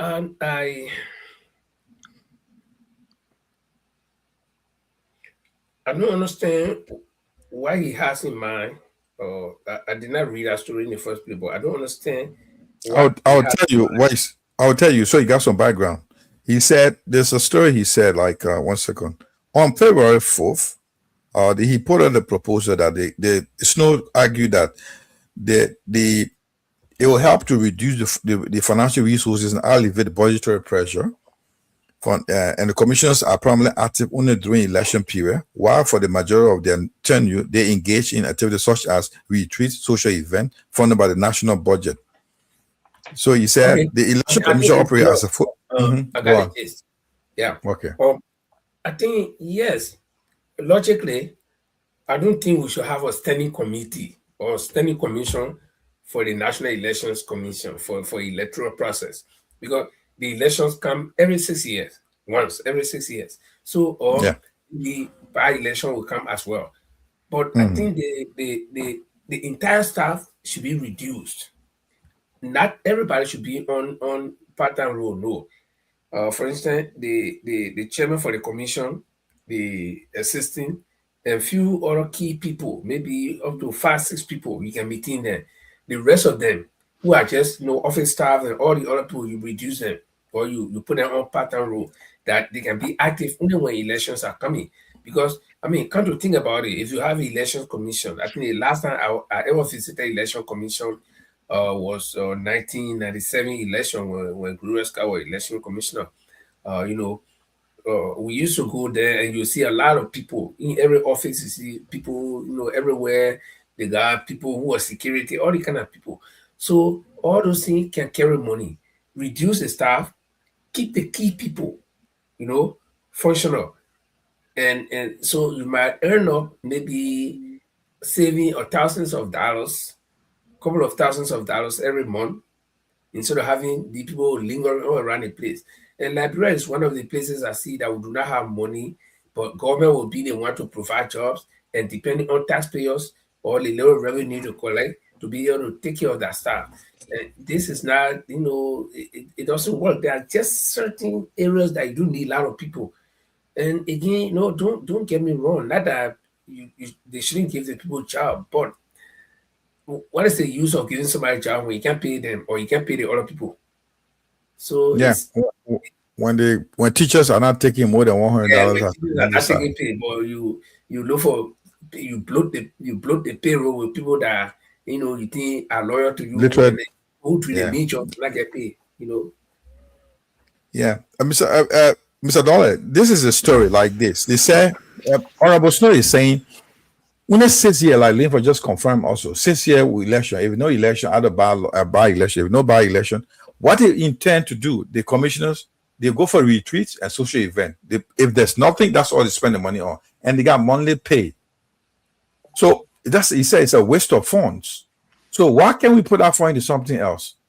That's a suggestion. So he put the proposal up to the House on the February 4th that they should consider reducing it, making it part-timers. They can only get active when there's something like by-elections. So national elections coming, they can put them full on payroll. That period of time before election, they can get fully paid. But put them as a part-time and not like a full-timer. Should we support that? Yeah, to be realistic, is a good idea to save money, but here's the situation. No one knows when one of the lawmaker or elected person will die. And it needs to be. Let me tell you that, Mr. Dollar. You know what they call 0 hour? You asked me to give my opinion on it. Go on. You see, it's a place where they are the one that are responsible for any electoral process. When any of the elected person die, like vice president or even a president die in office, the vice president will immediately take over. There can be no election until he turns finished. That is clear. But the representative and the senators and in the elected position then. We're talking about election. Okay. Sorry, let me make it clear for you. Mr. Dollar. Yeah? Mr. Dollar, so you can make a point clear. Sorry, boss. I'm trying to say, he said part-timer, even if somebody died, you can still be hired as a part-timer. Yeah, that's what I'm saying. I say I agree that there should be a part-time, but you should also frame it in a way that these people should be on a contract basis. The part-time issue you're talking about. It should be contractor. So when they say service, they got paid for it. Yeah. When they are called to do a piece of job, they got paid for that. You understand what I'm saying? In that manner, makes sense. Yeah, that's fine. Yeah, in that manner. But in part-time, we look at part-time. Sometimes, if it is supposed to work 8 hours a day, they say, okay, you're reducing to 3 hours a day or 4 hours a day. That's a part-time. No, not that. Kick them out.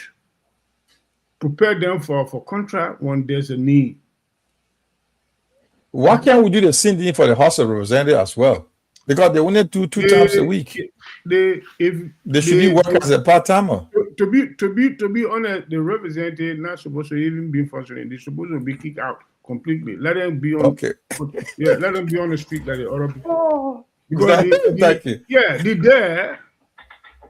been there. It's not benefiting nobody but only their pocket. No, okay. I think Paul will discuss that. Before they over thousands of dollars, nobody benefiting. So basically, these people they're not supposed to be there. Paul, that's Mr. Dollar's session. So while we going to the National Election Commissioners, I think Mr. Dollar just said something about the House of Legislature. should they be full-timer? Why he taking it to the neck? We should also look at them, because tell me the activities throughout the month, and how many sections do they have? So can they be served? Because I know in Netherlands, where I spent most of my lifetime, the people in the parliament, they are part-timers. They pay when they go to, like, they are contracted when they go to work, but they're being elected, but they are part-timers. In the Netherlands, the parliament, ask anybody in the parliament, they go to work, I think, twice a week. They got paid for that because they're but they got elected as part-timer, not full-timer. So they don't got full pay. They got an extra life as well. So you see, so can we suggest that if the honorable senator is saying that we want NEC to be, I think they should also go as part-time. What do you think? I want you to blend the two, Paul, and tell me what you think. Well, the thing is, the proposal is a great proposal from the senator, but the messenger of this message is equally as bad as the one he pointed finger at. So you see what I headed? This guy has elected, they only work twice a week, every Tuesday and Thursday in Liberia, and they get free money, they get free car, they get everything, gas slip, scratch card. So if you're talking about saving costs, why they can start with themselves that, okay, we pay salary, we'll buy our own car, we'll not take scratch card, we'll not take gas slip, nothing. That is saving. But the one who's taking the country a huge chunk of money is not putting the figure at a smaller entity that getting less money compared to them. So the argument does not really fit. So if you come with a suggestion like that, you start with yourself. You see? Now, in the UK here, the people that elected in office, the parliament is full-time, because what happened, they go to session every day. And then every week, they also have the thing they call surgery with their constituent, that people go and engage them, that they have to talk to them twice a week. In Liberia, you don't have that. They wait, then one day they all collect 100,000, say they have in this thing called legislature break. And what that money they will enter the place called maybe Red Lion, maybe some of the famous places in Monrovia, and get children. So if a messenger who sending the message to another entity, he should start with himself. What every state could have done, say, okay, the country is bleeding, we are suffering. So let's reduce our salary. The government shouldn't buy our car anymore. They should not give us gas slip. They shouldn't give us scratch card. And then the money we save for the country will be this amount. Then we can look at the election commission that they only come into being when there is need to have some emergency election, or after 6 years we have a general election. So for those people, you need to get rid of them. What happened? Lifa said something which is quite good. If a new government comes in, all the ministry, do you know what happened? The minister, the deputy, the director, they all get sacked. Then who take over is the HR director, the HR person. So while the HR cannot take over them when there's no election, it's something serious, they can call them back as part-time to come in. I think that's what they do. But the messenger that sending the message is not a red messenger for the whole thing. That's how I see it. Right. Thank you very much. We've just joined this one, Liberia. Go on, Lifa. I think I can add a little to what Paul is saying. You see, there are several committees in Liberia that shouldn't even be getting money. Locally, the other useless one they call, how you call it, asset recovery team. What have they recovered? They are grabbing people or going and suing people to the court. You know, they have not recovered anything that they can show. They say they have arrested people, they have sued people, some people probably have been seized, but we have not seen it. Okay. So those kind of people, those kind of committee should only be they should only get money when they have achieved anything. Like for instance, if the asset recovery team will recover like some 10,000, 20,000, 30,000 from some criminal, at least they can get commission. There shouldn't be a standing committee that they pay in there, and besides that, there are several other commissions or committees standing there that are getting free pay and doing nothing. So I think yes, the lawmakers are on salary, they are on fixed salary, but in our system of government, they are employed fully and they are working. Well, if I get a job and they just say you can come to work, take 2 hours a day, and I'll pay you, fine. That's a term of agreement. So we can't say we're going to meet for two times a week. So, but what we could do is to reduce, change our law to reduce their salary permanently, reduce it. You know, but they are employed, and you know, by under law, if you are employed to work 10 hours, that 10 hours. If you are employed to work 1 hour, that 1 hour, that agreement. The agreement says they can meet 2 times a week, and they can go to meet their constituencies. So we can say, well, no, because they meet 2 times a week more reduce, but we can generally reduce their by law. We can make it law and say, well, we are the employer. So we have come to say, well, starting from this month or from next year or the next electoral process, we're going to reduce your salary. And I don't even know why the Liberian people allow the lawmakers to set their own salary scale. When we are the how will employ somebody, then the person tell you how much they'll make. I don't see this before. Exactly. It should be us. It should be us saying, no, listen, you I don't get a job, you leave it. And this is where Liberian people are missing it. And I think on the platform we should push a kind of thing here. That the Liberian people be the one to decide the salary of these people. Okay, not themselves. Man, I don't see this before. I employ you, they tell me, man, you employ me, I'll make $2,000 a day. I say, okay, I know the joy doing $100 a day. During MPP government, the lawmaker was taking $500. Yeah, but it just require a radical leader to come in our country to change those things around. That's why it's needed. We need no soft person. We just need some radical to come and say, you know what, we have enough of this nonsense. That's what my brother is radical too. He's demolishing. No, he's not radical. Jamal and Linford have done it.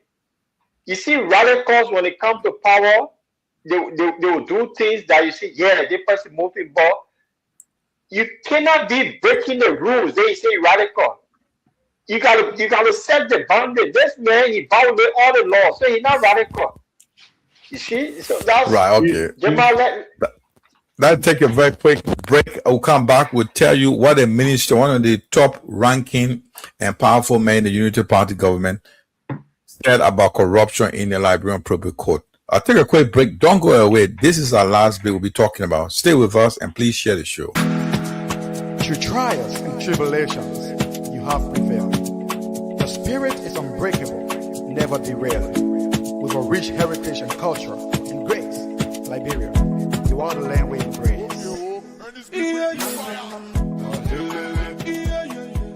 You are welcome to the Bottomline Liberia.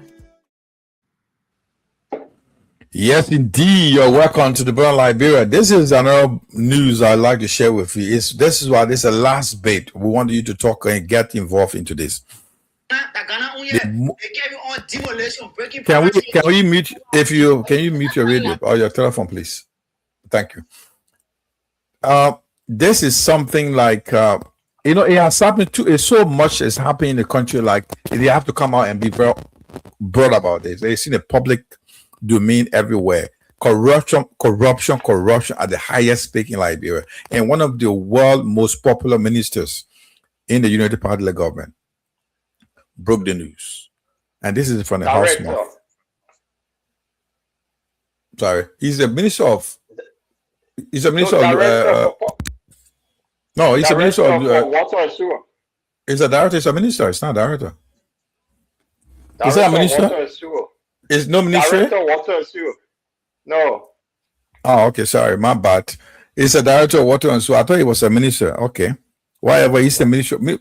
Okay, then now we have him. We'll roll the video and you be your own judge. Before you go to Marco, there is one other information now. We keep talking about there are corrupt judges here, and some people making the court system corrupt. You know what they're doing now, especially in the probate court. Yeah, I can see your land. I go there, get the deed, go to the judge in the probate court, bribe him, and he probate the deed. sign it and stamp it. The last time I talked here, the FT said that joke. No, I mean I got that confirmed yesterday and today. People can you imagine? Said it to me. They're doing it. It's a money making thing for them. Somebody called me just today to explain their ordeal to me. This is dangerous. Today. So, Right. You got it? From that's the director of Paul say. That's Mo Ali, one of the most influential directors in the Unity Party government in Liberia. He was on the part. He was, I think, there's a class reloaded. They were discussing what's happening in the government. He's talking about the level of corruption in the public court. This is scary, gentlemen. That's the justice system that thing will protect us. Public court that deal with lines.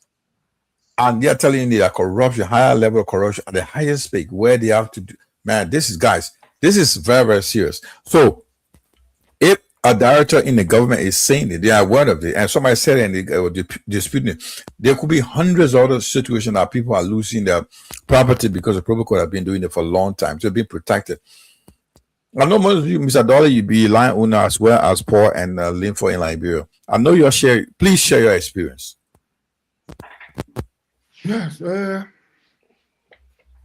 this kind of situation that taking place in Liberia about the land dispute issue is a serious matter. One of the things that I see, that's my own personal opinion on this kind of land issue. The government, if the government want to ratify this kind of situation, that is to make sure that it's rule their city to go from door to door, mark every houses, make sure that every property is fully registered, make sure that every property should pay a tax to the government. You know, the reason what I'm seeing this for is this. I have enough properties in our country. I have large property. But here is the situation. To start this kind of thing, some people got massive property, they're not paying tax, you know where around to be found. Some developer will come there, and some criminal in the areas will go to work and say, look, yeah, the property for my grandfather, or it's for my papa, and but my partner not living anymore. Then poop, we go and buy it. And if these property are registered, because the property, the land tax is this way. If you got a land, no development on it, they got special tax for that. If you got a land with properties on it, it depends on the value of the property. If it are commercial property, like you put in the rentals and things there, channel in a place there, they got rent, they got tax for that. If it is your dwelling house where you living in as your own house, they got certain tax for that. They got different category in paying tax. Could you imagine if you got an empty land with no property? If I tell you the tax right now, you might not believe it. The tax not even reach to $5 for one act, for one lot per month. You understand what I'm saying? So if the people got their properties, they fully registered, government need to take the initiative to campaign for this thing there. Don't scare the people. People don't have money. They don't have valuable properties on the land. They got a tax for it. Very low tax, not big. But make sure that everybody property being marked and registered officially and taxed. And one of the law in that country is this: if you someone living in any of the properties more than 20 years and you paying tax, it's registered. If the government come to move you from there, government need to pay you for the property. compensates you fully before they take the property. If the government trying to take the property for development. So this kind of thing then, because this nonsense thing are happening in Liberia, same thing happening in Guinea. That's the two countries in that West Africa got this kind of dubious act. One landlord selling properties to 2, 3, 4 people because no regulation. The property then are now fully registered. So let the government take the initiative to mark everything. You see that Sierra Leone, if you send a mail from here now to Sierra Leone, you will go straight to the person door. You will go straight into the person house. Every single house in Sierra Leone is marked, even in the interior. Well, we can do that. So that's why I can say this thing here. Thank you. Paul, corruption in the appropriate code. If the government, if the judges are leading the corruption wheel, driving the corruption wheel, who will help us? Who will protect us now? Yeah, the land commissioner, as I said, the land commissioner, they're supposed to take the initiative to stop this kind of nonsense. Okay. Paul, what's your opinion on this? You know, on Tuesday, we spoke of the land situation in Satan. And what Mo Ali has confirmed, this is the real truth. That I said it on this program. How come one land, the public code will have, people will go there without one land, but they will always sign.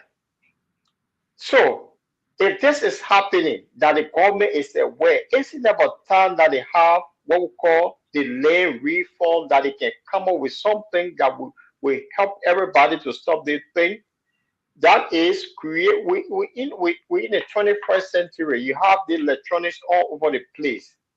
The fact is that I'll give an example of vehicle that we purchase in the West.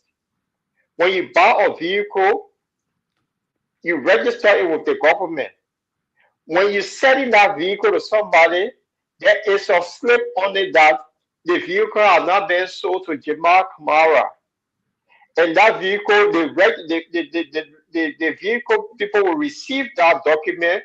The new owner of this document is in the system now, is Jamal Kamara.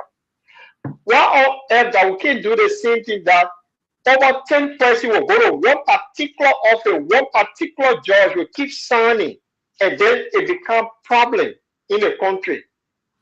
So what happened in Satan is just what Mo Ali explained. That they learned the dispute that was going on. That particular Johnson man in Satan sold the land to people around him. And then he decided to sell the land to somebody who had bigger money. And that's what brought the trouble in the Satan era. That's why I was telling you got it already. That's what happened.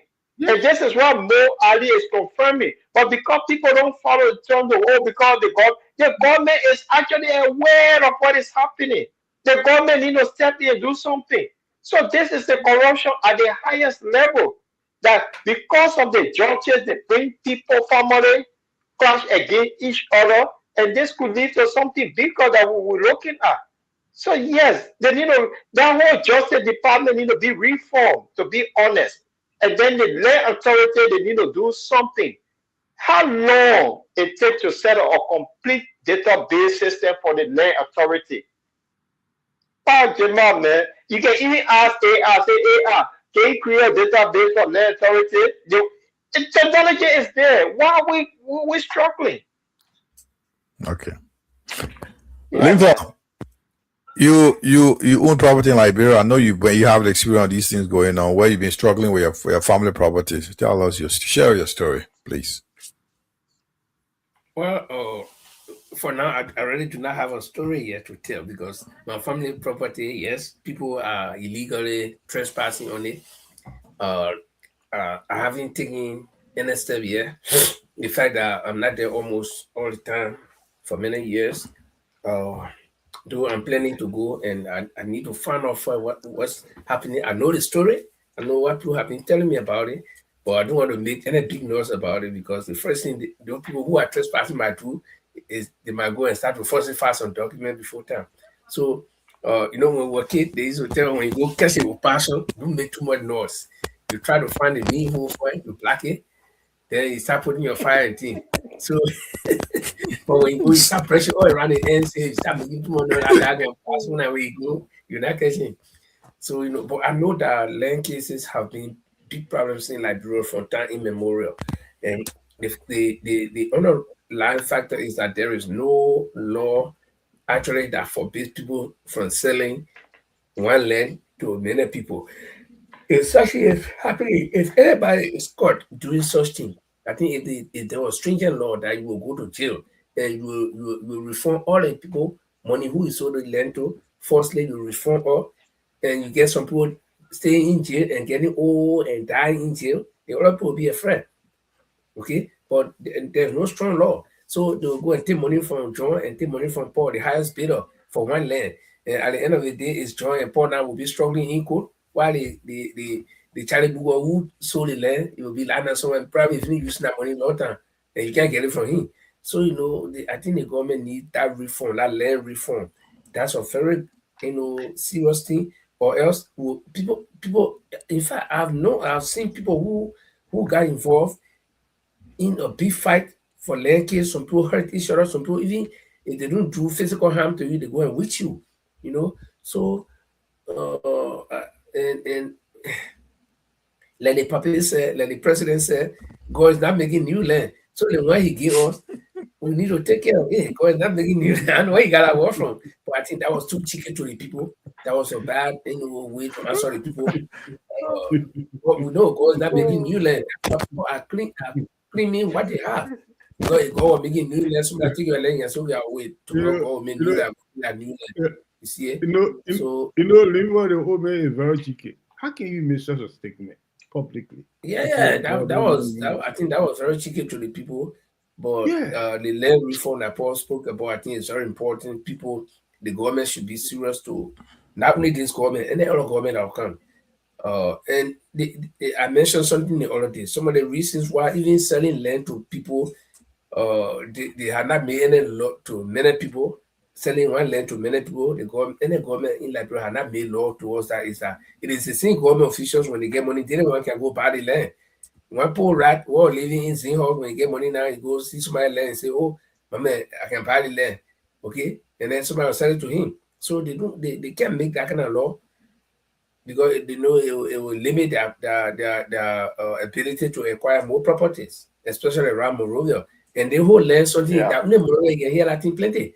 Because Monrovia is a hot spot. But in the interior, some people got big, vast land.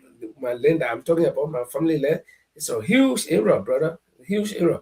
So 100% I can sell land to them. I ain't got nothing to worry about. You see, I'll still have more left over.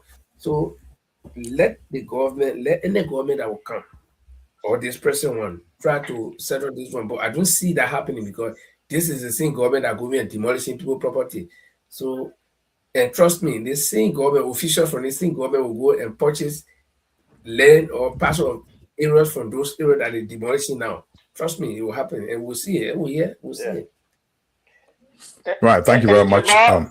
Jamal, if you could permit me, the University of Liberia students sue, they made a music for the dealers of Liberia from Doe to President Barker. If you could get permitted in that law, it's a very unique music. If I can play it. Yeah. I hope I get it.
Once again, thank you very much. If you just joined away, joining us from this is Bottomline Liberia. We've been here since 2 hours now, looking at issues international and as well as looking at news that are making headline in Liberia. So we're just talking about the appropriate court. That's it's a court in Liberia that handles land issues in Liberia. According to one of the managing director of the Liberian Water and Sewer, Mohammed Ali, just confirmed that a appropriate court judge is involved in corruptions or buying deals, signing papers, and selling lines. So with that, we hope to see probably next week. This is Friday. We hope to see what's going to happen to that appropriate court judge. We will see if anything break out. We will let you. We will follow you up on that story. If a managing director of a leading institution in Liberia, entity in Liberia, is confirming a corruption at the appropriate court, when the judicial system looks compromised. So we will want to follow that story. Bottomline will bring you update on that story to see if their case will be against that appropriate court judge. Anyway, gentlemen, we want to say thank you very much. We want to take a round to give you a parting comment. And now we spend 2 hours, 11 minutes on the show. We want to say a pleasant good evening to every one of you. And let's have a parting comment so we can see you on Tuesday. I'll go to Paul, the Lord Chulaplay. Oh, thank you, Jamal. I want to say thanks to our audience for being with us tonight. It was a very interesting program we had here. I think it was a good program. And my parting comment here, what I took from the show today, it would be the heartless president that we have in Liberia that don't consider the people that voted for him, and today he go after them. I think this is a disgrace to the country. They're not doing anything to bring jobs to the people. There's no way to create something to relieve the suffering of the people, and this is shame on Liberia. I think we're old enough in Africa to be one of the best. After the Civil War, Rwanda and Liberia are on the same page today. Rwanda, the money they got, they put it in better use. The Unity Party took us out of the Civil War. They gave them the money. Today, our people are homeless. On that note, I want to say it was a great show. It will be good that we'll come back here on Tuesday to have another discussion. And to our audience, say thanks for being with us and join us on Tuesday for another edition. And by the way, before I leave, in 2 weeks, the Lord Cholope will be having his podcast.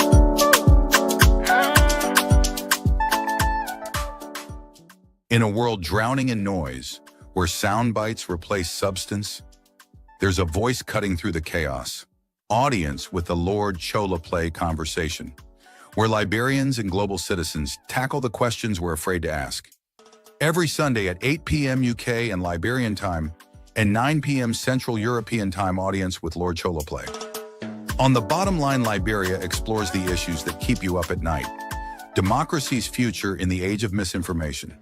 Economic systems that serve people, not just profits.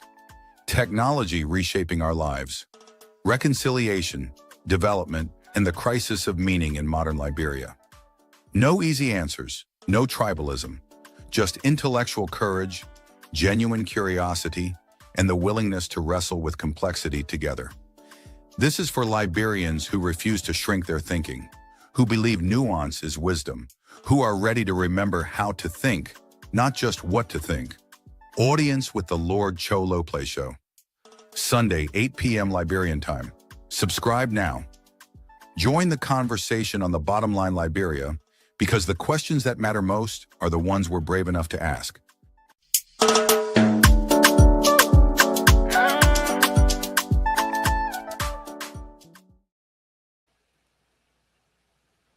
Yes, just trying to Yes, indeed. In 2 weeks, starting in 2 weeks' time, we will be firing on this program. It will be more interesting, and it will be the hard talk, almost the Stevie Saka on the BBC.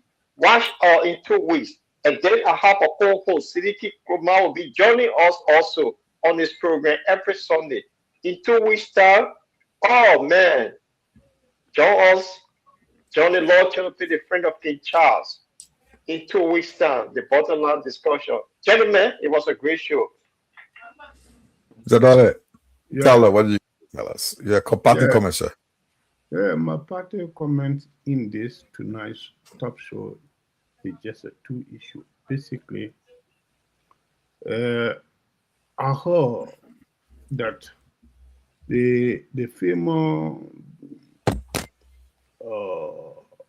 said declare Prophet Key, who behavior is to cause people murder at all time, does not have no regard for people, parents, and things then, put the mud on people, parents have been finally summed up by the Supreme Court of our country, Liberia, to give reason why he cannot be whole content.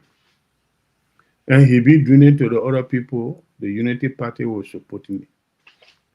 I don't know. How do we look at that? Is now a hypocrisy? What? I don't know. Or they trying to show a precedent. That's one of the turning issue in my mind. But however, Liberia is a Liberia, so anything can happen in Liberia. But one of the issues I said Tuesday that was a concern about the kind of dubious like people that refuse to move from underpay the one and demolish their property. They bought these properties from the so-called the appropriate owners of this property who sold this property to Nangbe. So Nangbe is just coming into the ownership position in that place there. Prior to these people that they demolish their property, I don't know what the government would do for them because they are the legitimate owner. They got D is equivalent to Nangbe. I think the gentleman has just make it clear tonight. The managing director of Water and Sewer, who is one of the senior former assistant secretary for Unity Party, has make it clear to the Liberian people that unscrupulous activities is taking place in the proper code. May God bless our countries and give a good sense of direction to any governing administration of our countries, whether present or future. I need to see some better reason to carry on strong land reform strategy. Is necessary to be realistic. People are dying from the frustration. Many of the people that they remove them from their property right now, forcibly because the government got power, some of them will die from frustration. So that's what I can say. Thank you very much for you guys then that allowing me to be in your midst. My junior brother Linfos Gua and my junior brother of Jimmy Kamara. May God be with us and strengthen our devotion to our country to see the betterment of our nation. Thank you. Have a lovely night. Good night. Oh, Portugal, you back. Thank you very much for at least coming over with us program that Mr. We need to get put out. You can't go on though. Paul is already gone. Mr. Let's get a link. We need to go. Paul has already made his comment. Mr. Linford, give your parting comment. Mr. Dolly, you've already spoken, please. No, Linford, please. I don't want to have any fun. I don't. Thank you, sir. Thank you. I don't want to receive any fun. Okay. Every Liberian is a lawyer these days. I'll take away that from the show tonight. I'll start from the international front where we live in under this doomsday fear. But I think there is a way out. Negotiations one of the best ways out. But when you're negotiating, it should be fair enough. You should do it on a fair basis. Do not twist the other person and say you have to do this. You will be forced to do this. That's the only way things will be okay. No, negotiation is give and take. And I just opened something on Facebook right now, and I'm reading and laughing. They say it's not Iran's strength is not in their nuclear missile or whatever, but their real strength lies in the stubbornness of their leader that say, no, I cannot negotiate this. That's the real strength that they are showing. It's not what they have, because anybody can explode anything, anybody can die. But your refusal to go and sit down and let your arm be twisted and people force you to make a decision against your will, that's what your strength lies in. So, and then the person concluded by saying, if Donald Trump could get wake up one morning, then he really opposed from the Iranian president that, okay, I'm ready to negotiate, Trump will be the happiest guy on earth. But for now, it's not happening. So, we hope they can solve that problem, but any conflict will escalate. That I'm sure of. And let's move to Liberia. I think the demolition exercises that are going on presently, I do know the motive. That's what for me, before I even judge, I still want to know why. Are they going to make any progress in those areas that they are demolishing, or is it just to show that they can do it? Okay, so I don't know. But again, we wait to see. And in the next few months, we will see why the demolition is taking place. But for now, we can all condemn it, the fact that people will be displaced. Or we have war in Liberia and people got displaced. Leaving your house, we all know that. Leaving your house and living outside, we know what it means. Even if you have family, you go to live with them. After 1 day, 2 days, it will be hala. Someone has smoked no hala. You carry your own children and the family of children there, and they used to use. They have one small well where they used to draw the water from, and some remain. But because you're king, you're plenty, you draw the water finish, people start complaining. Okay, so all kinds of things. So it's that easy to live outside. Even those of us who live in a well-made country, all the big bush that go in, they still complain. Like as if to say we follow the whole country. So it's not easy to live outside, and the government should really consider that. And before they would have done this, I think they should have, they gave the people notice, but tell them, say, no, listen, we are preparing certain place for even in that tent. The refugee tent, the building, say we'll keep you there for a while. But you get bringing people. So where do we go? Tell me, where do we go? It's sort of pathetic, So I think the government should do something. Then finally, the land reform thing and the corruption that Mo Ali is talking about. Probably Mo Ali fell victim to this thing. That's why he's admitting. But this thing's been around for long and they know about it. So we hope that since he has identified and spoken against it, that his own government that is in power now can do something about it, and that particular judge in that particular probate court should be held accountable for what he's being accused of, because this is not coming from one Joe Blow in the street. If that's only a Jack out there walking and drunk, they'll say, okay, they man, we're talking. But this is Joe Ali, a senior government official and a senior member of the Unity Party. And this is that government. So he has recognized the corruption, he has identified him, and he identified who's doing it. So it's time for the government to now take steps. Other than that, it was a nice show. I'm sorry for coming late. I was a little bit engaged. And we hope to be here on Tuesday next week. And for our people who join us, I think it's good to recognize a few of the people: Mohammed Kroma, Sepu, Dolly, Guy Tume was here, Johnson Kulba, Wule, that's Johnson Kulba, Wule, Paulina, Kabela, Rito, Kopo, Kujo, Bede, Roberto Riches, Francis, Berchu, a lot of people, Yvette, our own sister Lumotro Mensa, and the Stephen Kali, of course, was here. So we want to say, and our sister Chadela Brown Chulupe was here as well. We want to say welcome next time on Tuesday when we're here, and Franco Tele as well. So Joseph Control, the list goes on there. So we'll be here on Tuesday to have another show. Thank you so much, and have a pleasant weekend. Thank you very much. That wraps it for the Born Liberia. My name is Jamal Kamara. My colleagues, that was Lin for Egon Gwe in Norway, Paul the Lord Chilable from London, and Mr. Amos Morris Yankuba Dole from Manchester as well, UK. I want to say thank you very much for being with us. We'll be here on Tuesday, next Tuesday. We want you to be part of the show. Share the show. We want you to get informed of what is going on from Liberia across the world. This is the Bottomline Liberia. I want to wish you a pleasant weekend. Thank you.